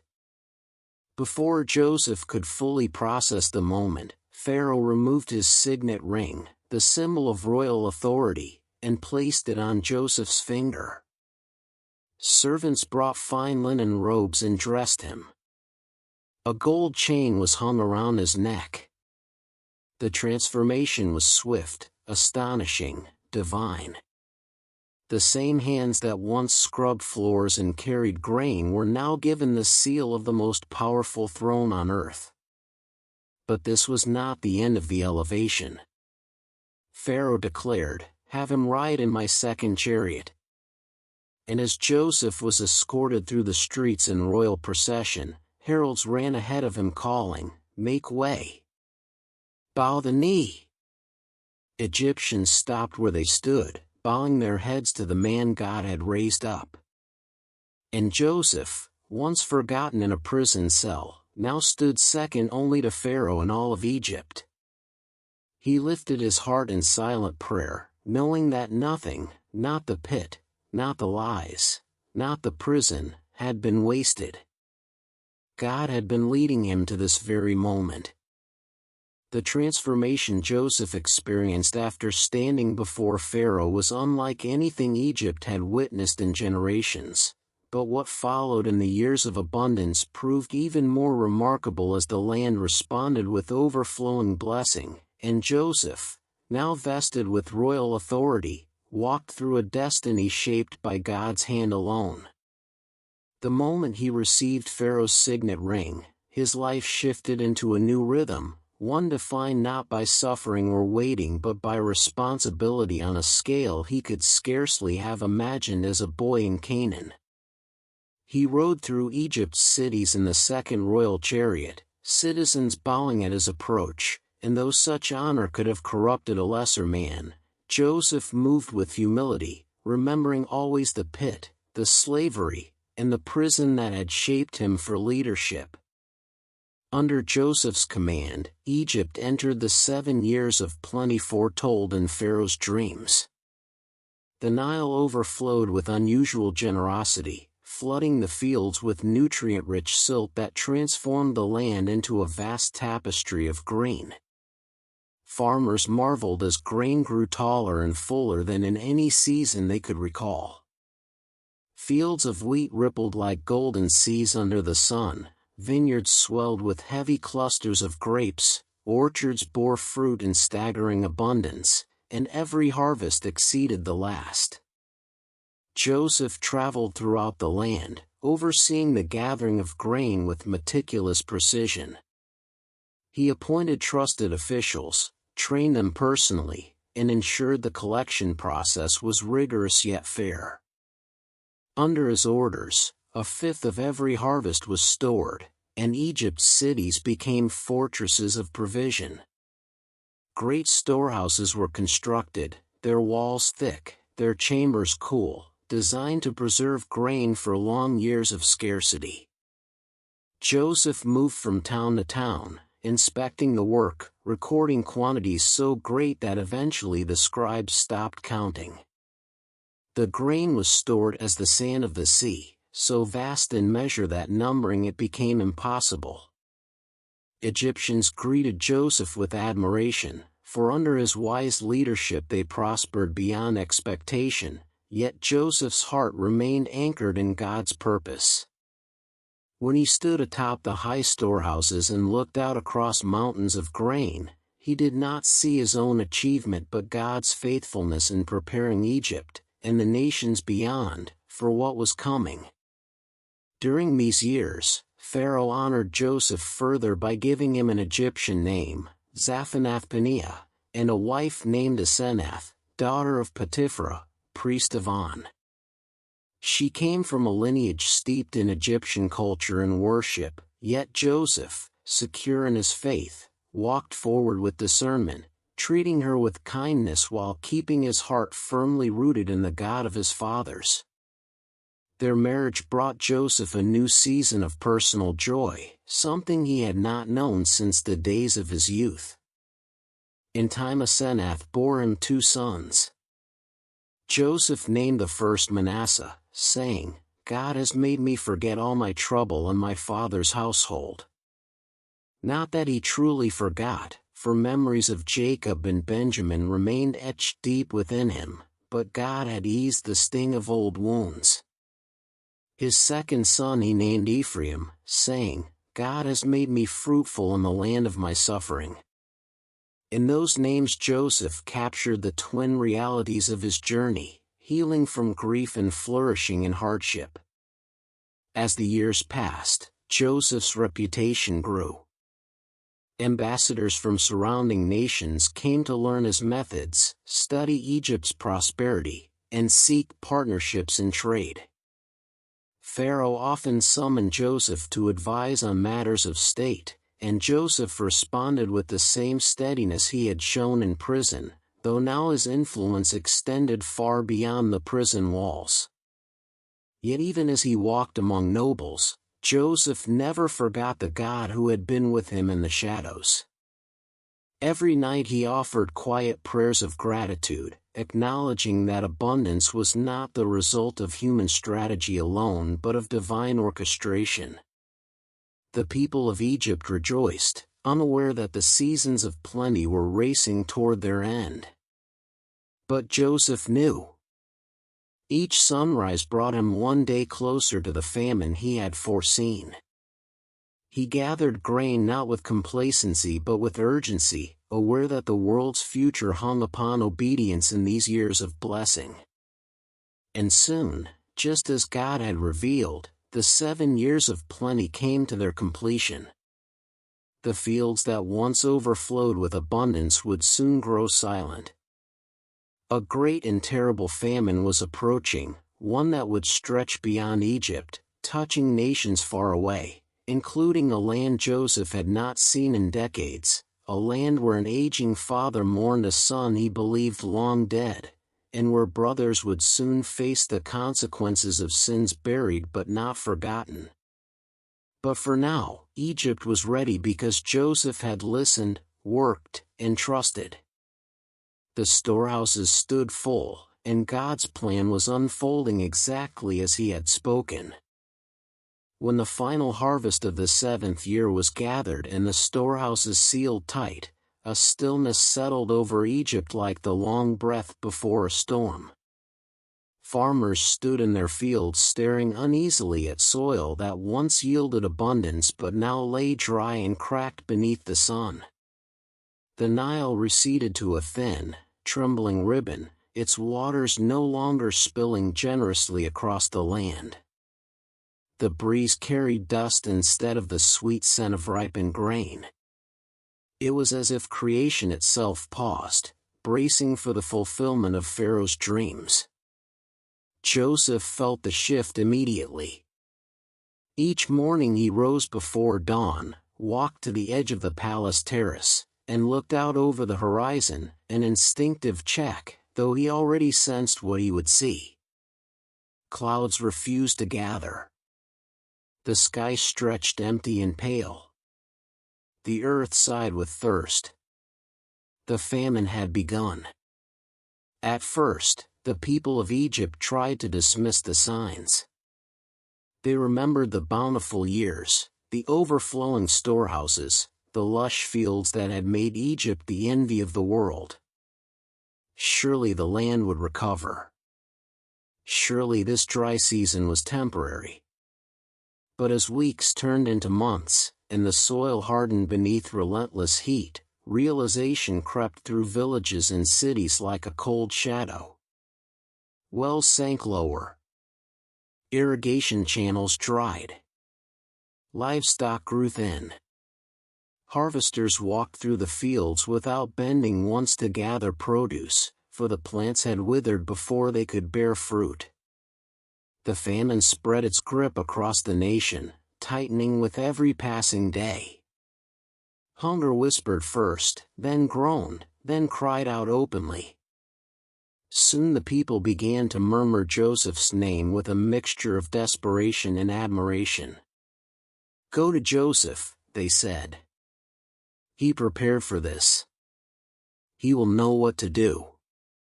And so Pharaoh summoned Joseph once more, though by this time Joseph needed no formal request to act.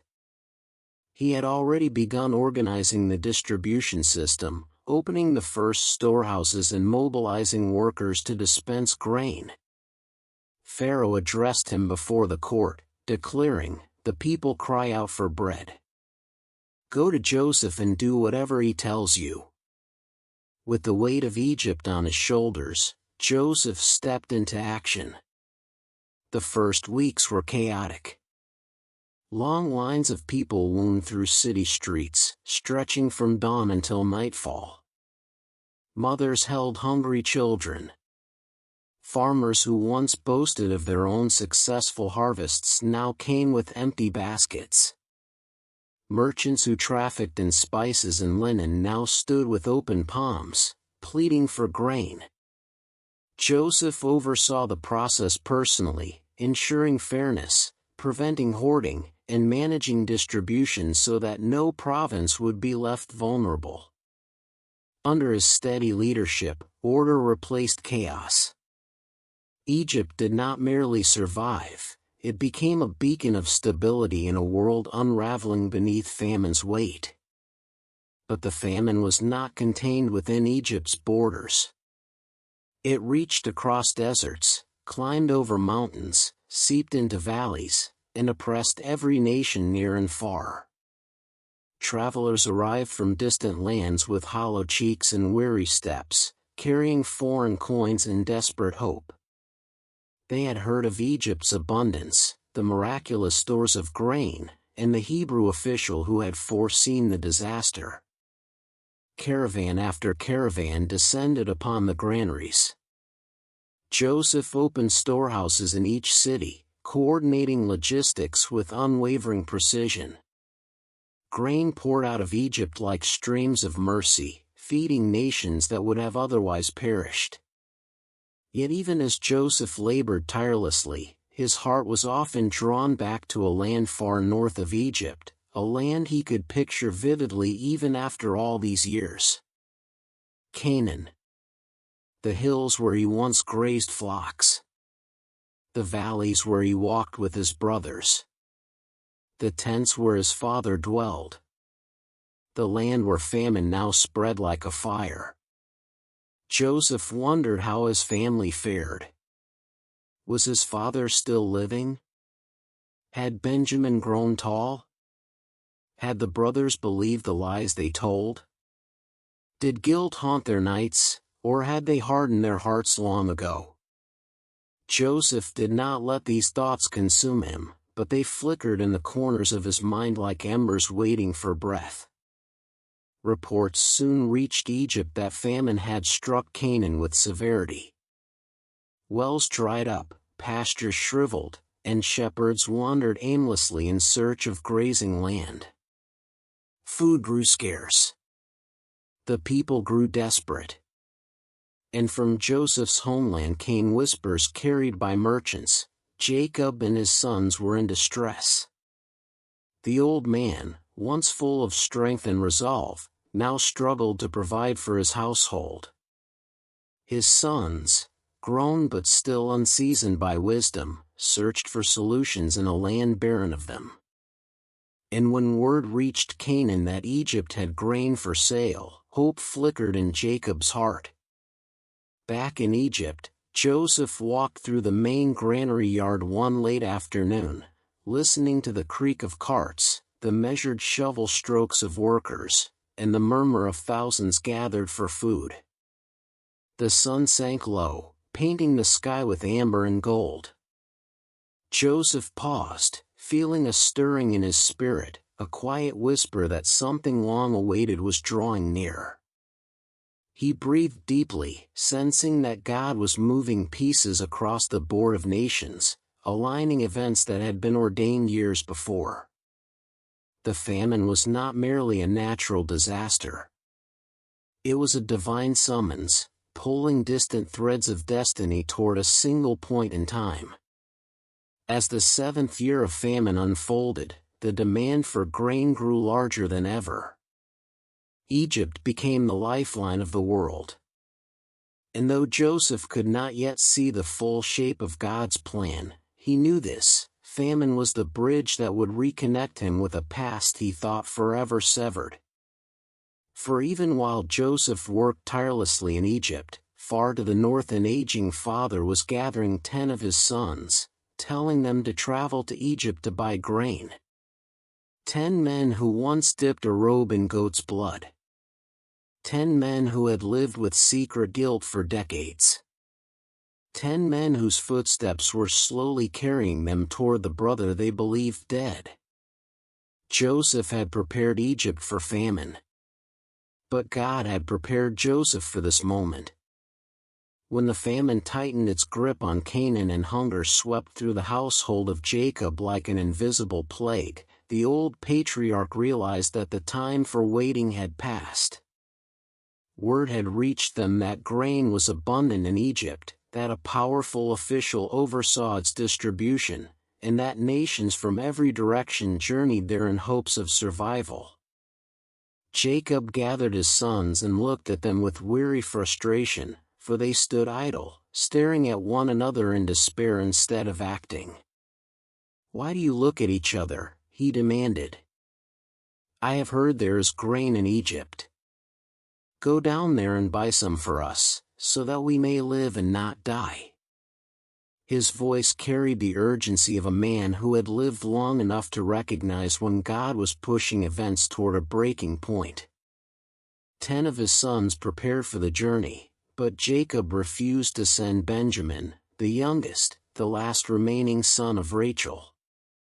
Fear clenched his heart, for Joseph had been torn from him long ago, and he vowed never to risk losing Benjamin, the only thread tying him to his beloved Rachel. And so, with heavy reluctance and unspoken memories haunting the silence, Jacob watched the 10 brothers head toward Egypt, unaware that the footsteps he heard fading into the distance were marching toward a destiny more complex and divine than any of them could imagine. The journey was long and harsh. The once fertile trade routes lay barren under the famine's weight. Dust coated the travelers as they led their donkeys across rocky terrain. Their faces, lined with worry, betrayed the tension simmering among them. Though years had passed since they sold Joseph into slavery, the memory lingered in every unspoken glance. Guilt had not faded with time, it had only hardened into a quiet ache that none dared mention. When they finally reached the borders of Egypt, the contrast shocked them. While other lands lay withered, Egypt pulsed with structured order. Granaries rose like stone giants across the landscape. Caravans filled the roads. Soldiers guided lines of buyers into designated areas. Rumors whispered through the crowds, of a ruler with unmatched wisdom, of an administrator who had saved Egypt with prophetic insight, of a man whose authority rivaled Pharaoh himself. The brothers listened casually, not knowing that every whispered description was of the very man they believed dead. In the heart of Egypt's administrative complex stood Joseph, dressed in fine linen, bearing the signet ring of Pharaoh, moving with a confidence and authority shaped through suffering and refined through trust in God. He oversaw each day's transactions with meticulous attention, ensuring fairness and preventing corruption. People bowed before him as he passed, acknowledging the power he carried, yet Joseph's thoughts often drifted to the land of his birth. He wondered whether his father still lived, whether Benjamin grew into manhood, whether his brothers ever regretted what they had done. Sometimes he scanned the crowds of foreign buyers with a quiet ache in his heart, imagining their faces among them. And then, one morning, as he stood overseeing the distribution of grain, he saw them. 10 men from Canaan approached the administrative court, dusty and tired, their clothing worn, their expressions tense with hunger. Joseph recognized them instantly, the shapes of their faces, the cadence of their steps, the familiar way they huddled together as if united by a bond forged through hardship and sin. Time had aged them, thickening their beards and furrowing their foreheads, but he knew them as surely as he knew the memories carved into his own soul. His heart slammed within his chest. The world around him blurred. For years he had imagined this moment, wondered if it would ever come, wondered what he would feel. But the rush of emotions, shock, sorrow, longing, anger, love, nearly overwhelmed him. He steadied himself, breathing deeply, remembering that God had orchestrated every step of his journey. This was not a moment for vengeance or impulsive action. This was a moment shaped by divine timing. The brothers, not recognizing him at all, came forward and bowed low before Joseph, faces to the ground. The sight pierced Joseph's heart, for it was the fulfillment of the dream given to him in his youth, the dream that set his life in motion, the dream that had provoked their hatred, the dream he once spoke with innocent confidence. And now here it was, unfolding before him with perfect precision. The bowing of his brothers stirred not pride but a solemn awe that God's word had proven true. Joseph stood silent for a moment, then spoke harshly, masking his true emotions. "Where do you come from?" he demanded through an interpreter, though he understood every word they spoke. The brothers answered respectfully, "From the land of Canaan, to buy food." Joseph studied them intently, each expression, each nervous glance, each subtle shift in posture. Memories washed over him like waves, Reuben's conflicted mercy, Simeon and Levi's volatility, Judah's cold final proposal to sell him, Issachar's hesitant silence, Zebulun's uneasy compliance. They had come unchanged in form but not necessarily unchanged in heart. To know the truth, Joseph needed to test them. "You are spies," Joseph said sharply. "You have come to see where our land is unprotected." Shock spread across their faces. They protested vehemently. "We are all sons of one man. We are honest men. Your servants are not spies." Joseph's voice hardened. "No. You have come to see the nakedness of the land." Desperation pushed the brothers to defend themselves. They explained their family, 12 brothers in total, all sons of one father, the youngest at home with their father, and one who is no more. Joseph swallowed the pain those words inflicted but held his stern facade. To test the truth of their story and the state of their hearts, Joseph declared, "This is how you will be tested. Your youngest brother must come here. Send one of you to bring him, while the rest remain confined, so that your words may be proven." Fear fell upon the brothers, and Joseph could see the weight of guilt choking them. They whispered among themselves, not knowing he understood. "Surely we are being punished because of our brother," Reuben said. "We saw his distress when he pleaded with us, but we would not listen. That is why this trouble has come upon us." Joseph turned away abruptly, tears burning in his eyes. After a moment he composed himself, returned, and chose Simeon to remain bound while the others returned home. The brothers watched helplessly as Simeon was taken away in chains. Their hearts trembled with dread, yet they gathered the grain Joseph allowed them and prepared for the journey back to Canaan, unaware that Joseph had secretly returned their silver to their sacks, a gesture meant not to trap them but to stir their conscience further. As they left the city, Joseph stood alone, watching the brothers disappear into the horizon. The ache in his chest deepened, but beneath it flickered a hope he had not dared to feel for years. The brothers had come to Egypt. God had begun to draw the fractured pieces of this family toward redemption. And Joseph knew this was only the beginning.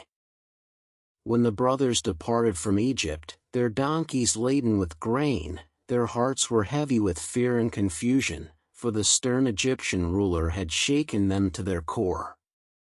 The road leading north stretched barren beneath their feet, the air thick with dust as the caravan made its slow climb toward Canaan. None of them spoke much at first.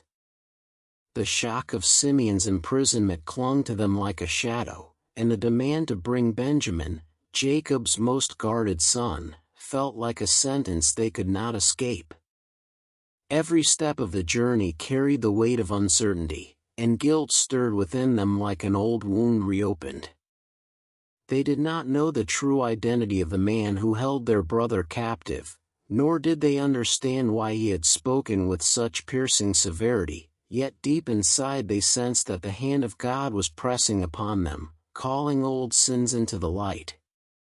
As night approached, they found a place to rest.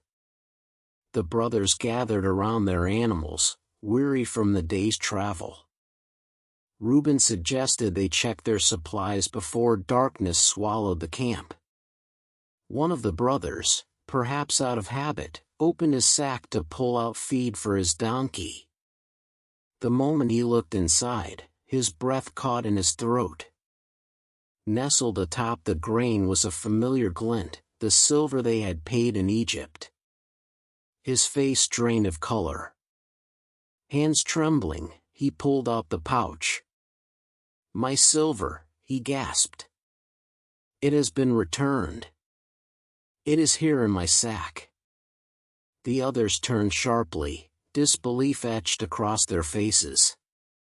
Panic rippled through the camp as they gathered around him, staring at the money with horror. "What is this that God has done to us?" someone whispered, voice cracking with fear.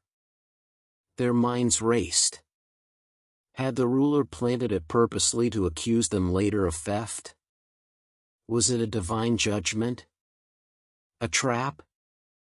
The unease that had been simmering within them since leaving Egypt now surged into full terror. They continued the journey in a cloud of dread, each mile stretching their nerves thinner. And when they finally reached their home in Canaan, Jacob saw the distress written plainly on their faces. They laid the sacks before their father and recounted every detail: the harsh ruler, Simeon's captivity, the demand for Benjamin, the accusation of spying. Jacob listened in silent agony, his heart twisting like a rope pulled taut. Then, one by one, the brothers opened their sacks, and each found his silver returned. The room filled with shock as the coins clattered onto the floor. The discovery felt like a curse. Jacob's face paled when he saw the money. Fear washed over him, and he cried out, "You have bereaved me. Joseph is no more, Simeon is no more, and now you would take Benjamin." He gripped his robe with trembling hands, his anguish overflowing. "Everything is against me," he lamented, his voice breaking under sorrow's weight. Reuben stepped forward, desperate to reassure his father. "You may put my 2 sons to death if I do not bring Benjamin back," he said earnestly. "Entrust him to me, and I will return him to you." But Jacob recoiled from the suggestion, refusing to risk Benjamin's life. "My son will not go down with you," he insisted. "His brother is dead, and he alone is left. If harm comes to him on the way, you will bring my gray head down to the grave in sorrow." His words fell like cold stones upon the brothers, sealing the conversation in grief and hopelessness. They had no answer. They could not retrieve Simeon without Benjamin, and they could not convince Jacob to release him. So days stretched into weeks, and Simeon remained imprisoned in Egypt while the brothers lived under the weight of guilt and impossible choices. But famine is relentless. Grain dwindled quickly. Their stores, once sufficient, shrank day by day until Jacob finally realized they could no longer avoid the truth. Hunger tightened its grip on the household. And so, with great reluctance, Jacob instructed his sons to return to Egypt for more food. Judah stepped forward this time, speaking with a firmness shaped by years of responsibility. The man warned us solemnly, Judah reminded him, saying, "You will not see my face unless your brother is with you. If you send Benjamin with us, we will go, but if you will not send him, we cannot go." The honesty of his words pierced Jacob deeply. For the first time, Judah showed a sense of leadership Joseph had never seen in him as a youth. He offered himself as a pledge of safety. "I will be responsible for him," Judah declared. "If I do not bring him back, I will bear the blame before you all my life." Jacob saw in Judah sincerity he had not seen in many years. Tired, broken, and pressed by hunger, he reluctantly surrendered. "If it must be so," he said with a trembling voice, "then do this. Take some of the best products of our land as a gift: balm, honey, spices, myrrh, pistachio nuts, and almonds. Take double the silver with you, for perhaps it was an oversight. And take your brother Benjamin. May God Almighty grant you mercy before the man, so that he may release your other brother in Benjamin. As for me, if I am bereaved, I am bereaved." The brothers prepared for their journey with solemn hearts. They gathered the gifts, the double silver, and their youngest brother, who was now the anchor upon which their entire hope depended. Fear and determination warred within them as they set out once more toward Egypt. They knew the stakes. They knew the risks. They knew the burden of guilt and the uncertainty that awaited them. Yet they also sensed that something far larger than famine or silver or authority was at work, a divine thread pulling them toward a reckoning long overdue. Jacob watched them disappear over the horizon, Benjamin among them, and his heart ached with a fear only a father can know. But the brothers traveled on, unaware that their return to Egypt was not merely a quest for food, but the next step in a plan God had woven long before any of them were born, a plan that was drawing them back to their long-lost brother, the man they did not recognize, the man whose hands already held their fate. When the brothers approached Egypt for the second time, the familiar anxiety of their previous journey clung to them like dust rising from the desert path.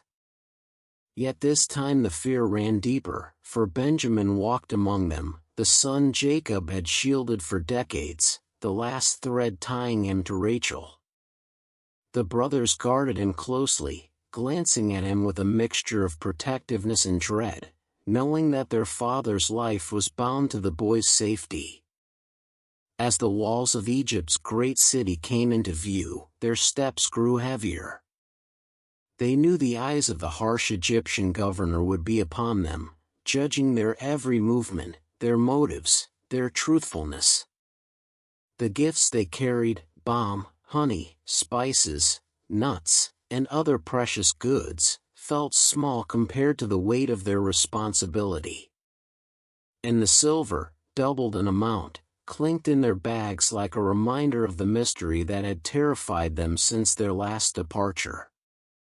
They entered the administrative courts with trembling hearts, and the moment Joseph saw them approaching with Benjamin at their side, something within him shifted in a way he had not expected. For years Joseph had wondered whether he would ever see his full brother again. Benjamin had been the child left behind when Joseph was sold, the boy he once carried on his shoulders, the gentle presence who had known nothing of the hatred that poisoned the older brothers' hearts. Now Benjamin stood before him as a young man, steady, kind-faced, unaware of the storm gathering around him. The sight overwhelmed Joseph so suddenly that he nearly faltered. But he masked his emotions with the stern dignity expected of Egypt's vizier. He signaled to his steward and gave a command that stunned the brothers. "Take these men to my house," Joseph said, "and prepare a meal. They will dine with me at noon." The steward obeyed immediately, motioning for the brothers to follow him away from the public marketplace and toward the private residence of the most powerful man in Egypt after Pharaoh. Fear surged among the brothers like a rising tide. They whispered anxiously among themselves, imagining the worst. "We are being taken to his house because of the silver returned to our sacks," they said. "He will seize us, take our donkeys, and make us his slaves." Their imaginations spiraled with dread, for nothing about their situation felt safe. When they arrived at Joseph's grand estate, they approached the steward before entering, their voices desperate. They explained the matter of the silver, insisting they were not thieves. They showed the double payment they had brought and pleaded for understanding. To their surprise, the steward responded not with accusation but with calm reassurance. "Peace be with you," he said. "Do not be afraid. Your God and the God of your father has given you treasure in your sacks. I received your silver." His words stunned them. And then, as if sealing his unexpected kindness, he brought Simeon out to them. The reunion was emotional, though subdued by the fear still gripping them. Simeon looked worn but alive, and his return gave the brothers a glimmer of hope that perhaps mercy still existed in Egypt after all. The steward brought them inside, gave them water to wash their feet, and provided food for their donkeys. The brothers prepared their gifts, arranging them carefully, knowing the importance of offering respect to the powerful man who controlled not only the grain but their very future. When the time came, they were led into Joseph's dining hall, a place adorned with Egyptian artistry, the walls lined with scenes of harvest, Nile rituals, and royal ceremony. The atmosphere was heavy with expectation. Joseph entered, dressed in the linen garments of his office, every detail of his presence radiating authority. The brothers bowed before him again, deeper than before, laying their gifts at his feet. Joseph asked about their welfare with formal courtesy, then inquired gently, "Is your father well, the old man of whom you spoke? Is he still alive?"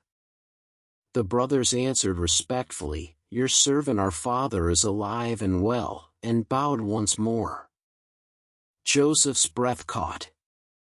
These simple words, "My father is alive," struck him harder than any blow he had taken in slavery or prison. He swallowed his emotion and turned his gaze toward the young man standing slightly behind the others. "And this," Joseph said, his voice trembling despite his effort to control it, "must be your youngest brother, the one you told me about." Benjamin lifted his eyes, meeting Joseph's gaze without fear, though he could not possibly understand why the Egyptian ruler looked at him with such intensity. Joseph's heart swelled with love and sorrow, gratitude and yearning, all at once. "God be gracious to you, my son," he said softly. But even as the blessing left his lips, Joseph felt his composure shatter. Unable to hold back the tears burning behind his eyes, he turned abruptly and hurried out of the room. He entered his private chamber and wept, deep, silent sobs that shook years of longing loose. For a moment he allowed himself to feel the full weight of seeing Benjamin again, the joy of reunion, the ache of separation, the wonder of God's faithfulness. When at last he regained control, Joseph washed his face, steadied his breathing, and returned to the hall with the dignity expected of his office. The meal began, but the brothers were bewildered by everything they saw. Egyptian servants set separate tables, one for Joseph, one for the Egyptian officials, and one for the brothers, as Egyptian customs forbade sharing a table with foreigners. But the greatest shock came when they were seated. Each brother was placed in order from the oldest to the youngest. They glanced at one another with wide eyes. How did this man know their birth order? It was as if he saw straight through them. Then came the final astonishment. When portions were served, Benjamin's was 5 times larger than the rest. Joseph watched quietly, studying their reactions. Would jealousy rise again? Would old patterns return? Instead, the brothers seemed merely confused, and perhaps relieved that favoritism shown to Benjamin did not spark the bitterness that once consumed them. They drank freely and ate heartily for the first time in months, unaware that Joseph was still testing them, still searching their hearts, still guiding them toward the moment when truth would finally bring their family face to face with redemption. When the brothers rose the next morning within Joseph's house, unaware of the storm quietly gathering around them, the sun had barely begun to cast its pale light across the city. Servants moved through the courtyards preparing their departure, and the air carried a sense of calm that deceived them into believing the worst was behind them. They had Simeon restored, Benjamin unharmed, and grain enough to sustain their families for months. Even the Egyptian ruler, though severe at first, had treated them with unexpected kindness in the end. Their hearts, though still cautious, dared to feel relief.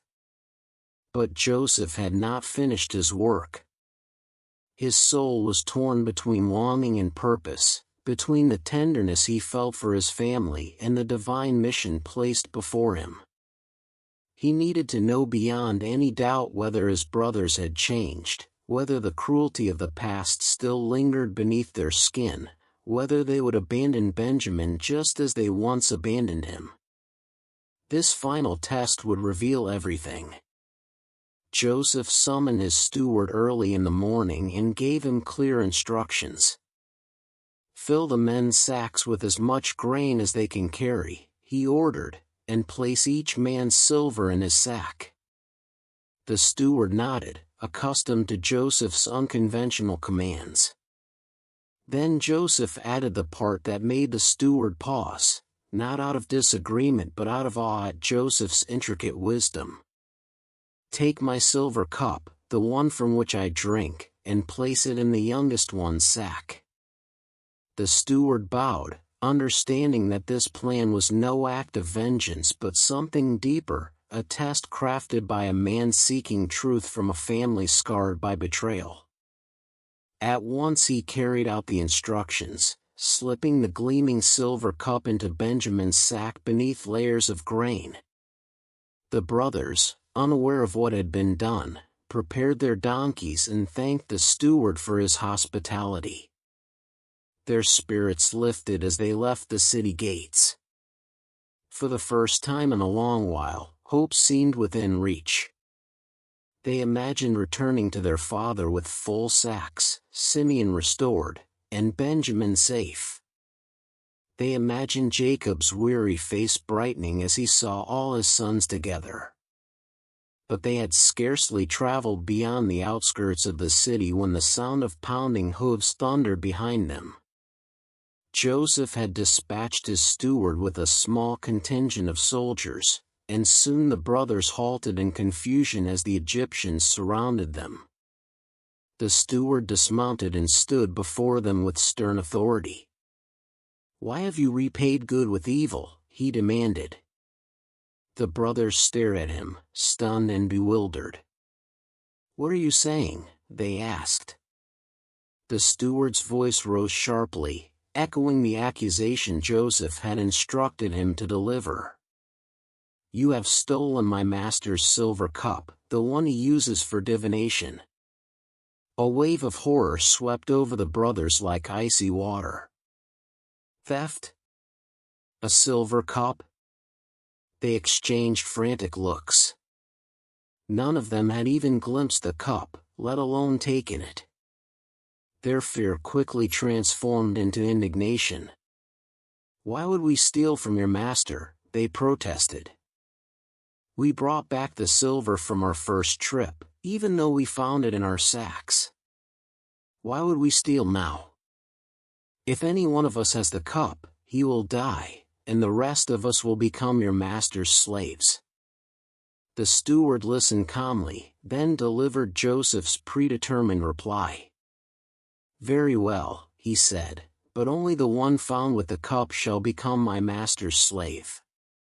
The rest of you will go free."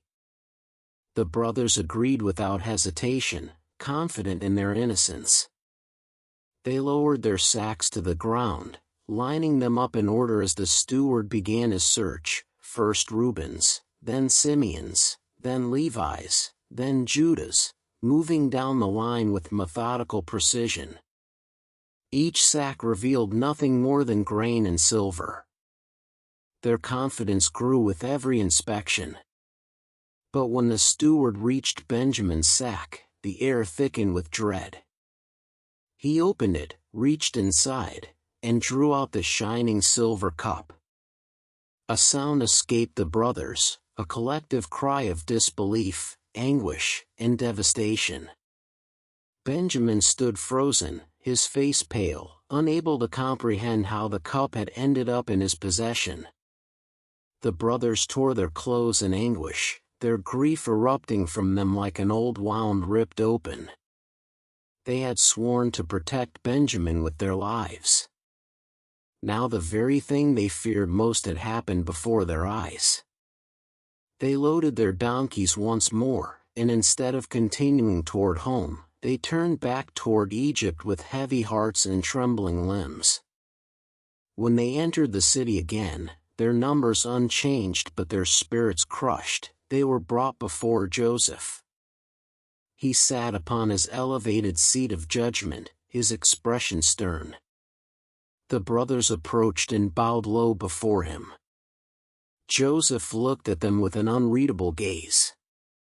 "What is this you have done?" he demanded. "Did you not know that a man like me can find out such things?" The brothers fell before him, overwhelmed by the weight of their circumstances. Judah spoke, his voice quivering with despair. "What can we say, my lord? What can we do? God has uncovered your servant's guilt. We are now my lord's slaves, all of us, including the one who was found with the cup."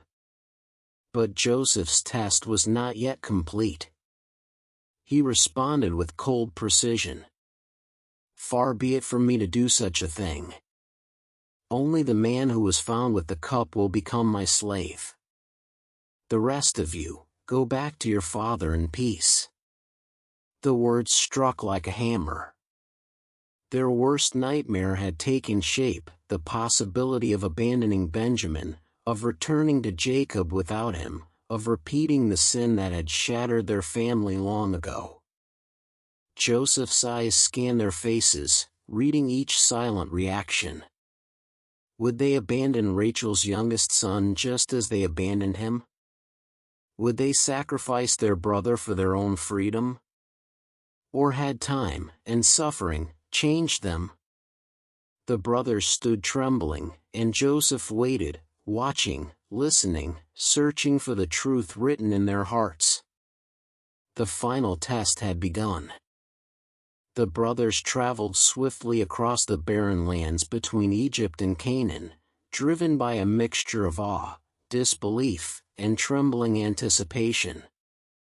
The sun beat down on them, yet they barely felt its heat, for their hearts pounded with a singular mission, to bring the greatest news their father had ever heard. Behind them trailed the wagons Joseph had sent, gleaming with the insignia of Pharaoh, laden with provisions, fine goods, and the unmistakable evidence of authority that no ordinary traveler could carry. Each creaking axle and clattering wheel seemed to pulse with divine purpose. As they approached the familiar hills of Canaan, the air cooled, and memories of their childhood unfolded like shadows beside them, memories of Joseph running through the pastures, of Jacob's laughter when Benjamin was born, of the day deceit and guilt began to stain their lives. Now they returned not with lies but with truth so astounding they could barely hold it within their chests. And waiting for them, unaware that destiny was racing toward him, sat Jacob. Jacob's face had grown older since the famine began, lines etched deeply around his eyes, sorrow clinging to his expression like a garment he could not take off. The weight of Joseph's loss had never left him, it had settled into his bones, shaping his days with grief. He sat outside his tent, leaning on his staff, watching the horizon with anxious hope for the return of his sons. When he finally saw the distant cloud of dust rising, 12 figures, wagons behind them, his heart stirred with relief and fear mingling together. Benjamin was among them. He could see it even before they came close enough to call out. Benjamin was safe. That alone was enough to bring tears to the old man's eyes. But as the brothers approached, Jacob sensed something unusual. Their faces shone with an emotion he couldn't decipher, fear, excitement, wonder, disbelief all tangled together. They dismounted quickly and gathered around him, their breaths uneven, their hands trembling not from the journey but from the weight of the message they bore. Jacob looked at each of them, searching their eyes for answers. Judah stepped forward, his voice shaking as he struggled to speak. The words pressed against his throat like a flood straining against the dam. Then, without any further delay, he said the impossible, "Father, Joseph is still alive." The world stopped. Jacob froze, his mind refusing to comprehend the sentence. His breath caught, and he stared at them with wide, disbelieving eyes. "No," he whispered. "No. Joseph is dead. I saw the blood, you showed me his robe." His voice wavered into silence, trembling with the ache of 20 years of mourning. The brothers quickly began to speak all at once, telling him what happened, recounting every detail, the ruler in Egypt who turned out to be Joseph, the accusations and tests, the silver in the sacks, the feasts in Joseph's house, the revelation that shattered them, the tears that fell in the great hall of Egypt. They described Joseph's face, older, wiser, radiant with authority yet still unmistakably the son Jacob had loved beyond measure. They spoke of his embrace, his forgiveness, his command that Jacob must come to Egypt. Their words tumbled forth like water from a broken jar, but Jacob's eyes remained distant, his expression unmoving. The shock was too great. "Joseph," he murmured faintly, "alive?" His heart struggled to bridge the gap between grief and hope. It was then that the brothers led him forward, helping him stand. They guided him toward the wagons Joseph had sent. Regal, sturdy, unlike anything Jacob had ever seen, they stood gleaming in the sunlight, proof stronger than words. Loaded with grain, provisions, and treasures, they bore markings only Pharaoh's household could decree. Jacob reached out a trembling hand and touched the polished wood, the fine craftsmanship, the royal symbols carved into the sides. This was no illusion. No trick. No mistake. Joseph was alive. Slowly, like a flame rekindled after years of smoldering ash, life returned to Jacob's eyes. His breath grew deeper. His hands steadied.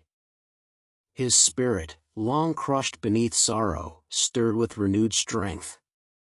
Scripture would later say, the spirit of Jacob revived, and that revival began in this moment as truth took root in his soul. Tears welled in his eyes, first uncertainty, then revelation, then overwhelming joy. "It is enough," Jacob whispered, his voice shaking with wonder. "My son Joseph is still alive. I will go and see him before I die." Immediately the household burst into activity. Servants hurried to prepare supplies. Tents were dismantled. Livestock gathered. The entire camp transformed into a moving caravan, not one of desperation but of hope. Israel lifted his gaze toward the south, toward the land he had never imagined entering, toward the son he had mourned for 2 decades. He walked with new strength, leaning on his staff yet feeling lighter than he had in years. But as preparations unfolded, Jacob paused in the midst of the camp. This journey was not merely emotional, it was spiritual. He called his sons to halt the caravan and led them to Beersheba, a place rich with the memory of God's faithfulness to Abraham and Isaac. There Jacob offered sacrifices to the God of his fathers. That night, as the stars shimmered over the ancient altars, God spoke to him in a vision. "Jacob, Jacob," the voice called. "Here I am," Jacob answered. God replied, "Do not be afraid to go down to Egypt, for I will make you into a great nation there. I will go down with you, and I will surely bring you back again. And Joseph's hand will close your eyes." The promise filled Jacob with a peace deeper than he had ever known. When morning came, he rose with renewed purpose, gathered his sons, their wives, their children, and all their possessions, and began the long journey toward Egypt. The wagons creaked forward, the dust rose behind them, and the descendants of Israel moved as one great caravan toward the fulfillment of a story begun long before any of them were born. And at the heart of it all was a father returning to a son he had believed lost forever. The journey would reunite them. The journey would heal them. The journey would change the destiny of nations. The journey from Canaan to Egypt stretched long and winding across deserts, valleys, and ancient trade routes, yet Jacob felt no weariness. Hope carried him as though the earth itself lifted his steps. The wagons creaked beneath the weight of his family's possessions, children's laughter rippled through the caravan, and the sons of Israel walked with renewed humility and purpose. But while the others looked around at the changing landscape, Jacob's gaze remained fixed forward, searching the horizon for the moment he had dreamed of for more than 20 years, the moment he would see Joseph again. Every sunrise reminded him that he was one day closer. His hands trembled not from age but from anticipation. His heart beat with the fervor of a young man awaiting his beloved. The promise God gave him at Beersheba echoed within his spirit, "Joseph's hand will close your eyes." Each word was a balm to his soul.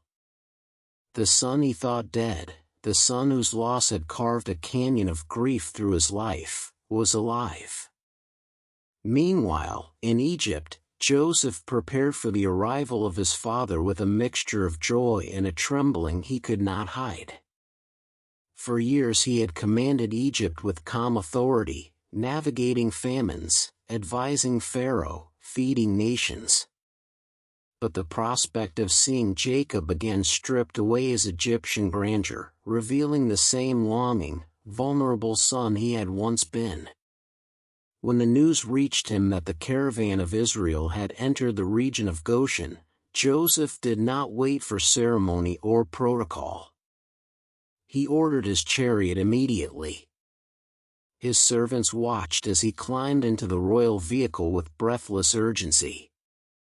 The horses leapt forward, hooves striking the ground with thunderous purpose as Joseph raced across the plains, his heart pounding faster than the chariot wheels that cut through the dust. Jacob rested under the shade of a sycamore tree when the distant rumble stirred the stillness of the morning. The sons gathered around him, shielding their eyes to see the fast approaching silhouette.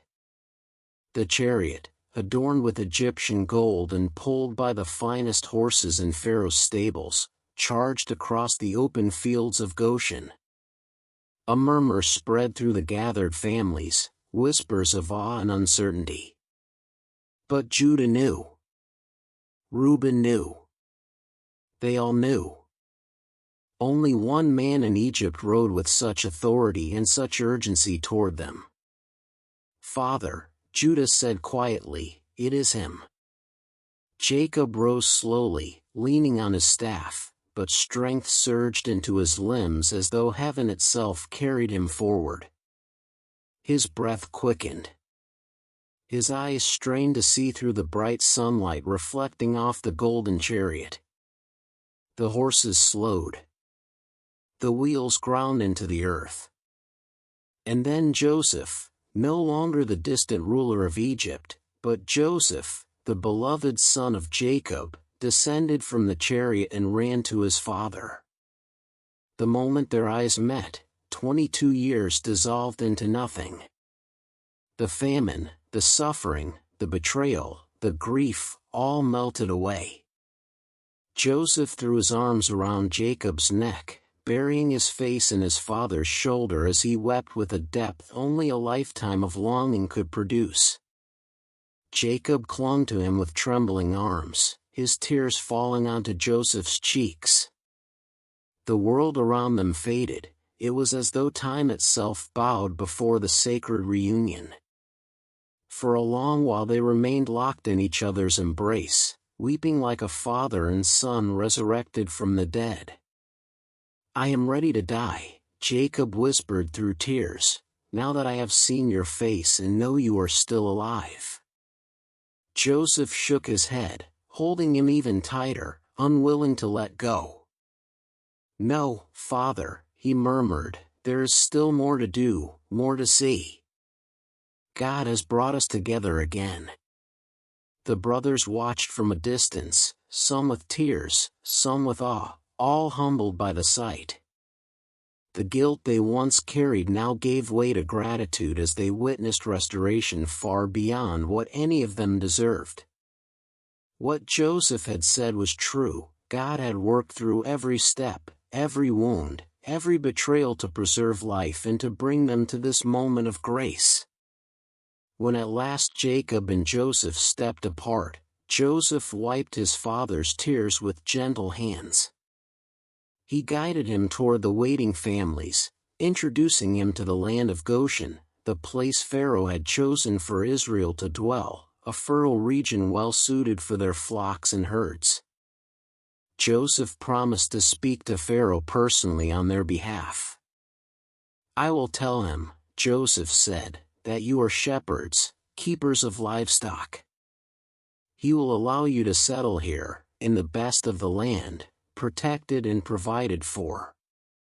Jacob nodded, comforted by Joseph's authority and care. True to his word, Joseph soon appeared before Pharaoh, bringing 5 of his brothers with him. Pharaoh received them with warmth, having already rejoiced at the news of Joseph's reunion with his family.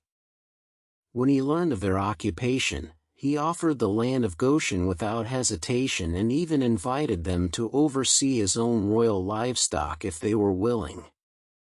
Joseph brought Jacob before Pharaoh as well, and the aged patriarch, weathered by years of wandering, hardship, and blessing, stood before the ruler of the greatest empire on earth. Pharaoh marveled at his age, asking, "How many are the years of your life?" Jacob answered with humility, saying, "The years of my pilgrimage are 130. Few and difficult have been the years of my life." Then Jacob blessed Pharaoh, a profound moment in which the elder patriarch of God's covenant extended spiritual honor to the ruler of Egypt. Under Joseph's care, Israel settled in Goshen and prospered. The famine continued, but Joseph's wisdom sustained Egypt and the surrounding nations. Meanwhile, Jacob lived 17 more years in Egypt, surrounded by children and grandchildren, witnessing the fullness of God's promise taking shape. Joseph visited him often, cherishing every moment with the father he had regained. And though this chapter of their lives would eventually give way to new trials, new generations, and the unfolding of God's greater plan. This reunion, father and son restored, stood as a testament to divine sovereignty, forgiveness, and redemption. What was once broken had been made whole. What was lost had been found. What was meant for evil had been woven by God into good. The story of Joseph, from pit to palace, had reached its glorious completion.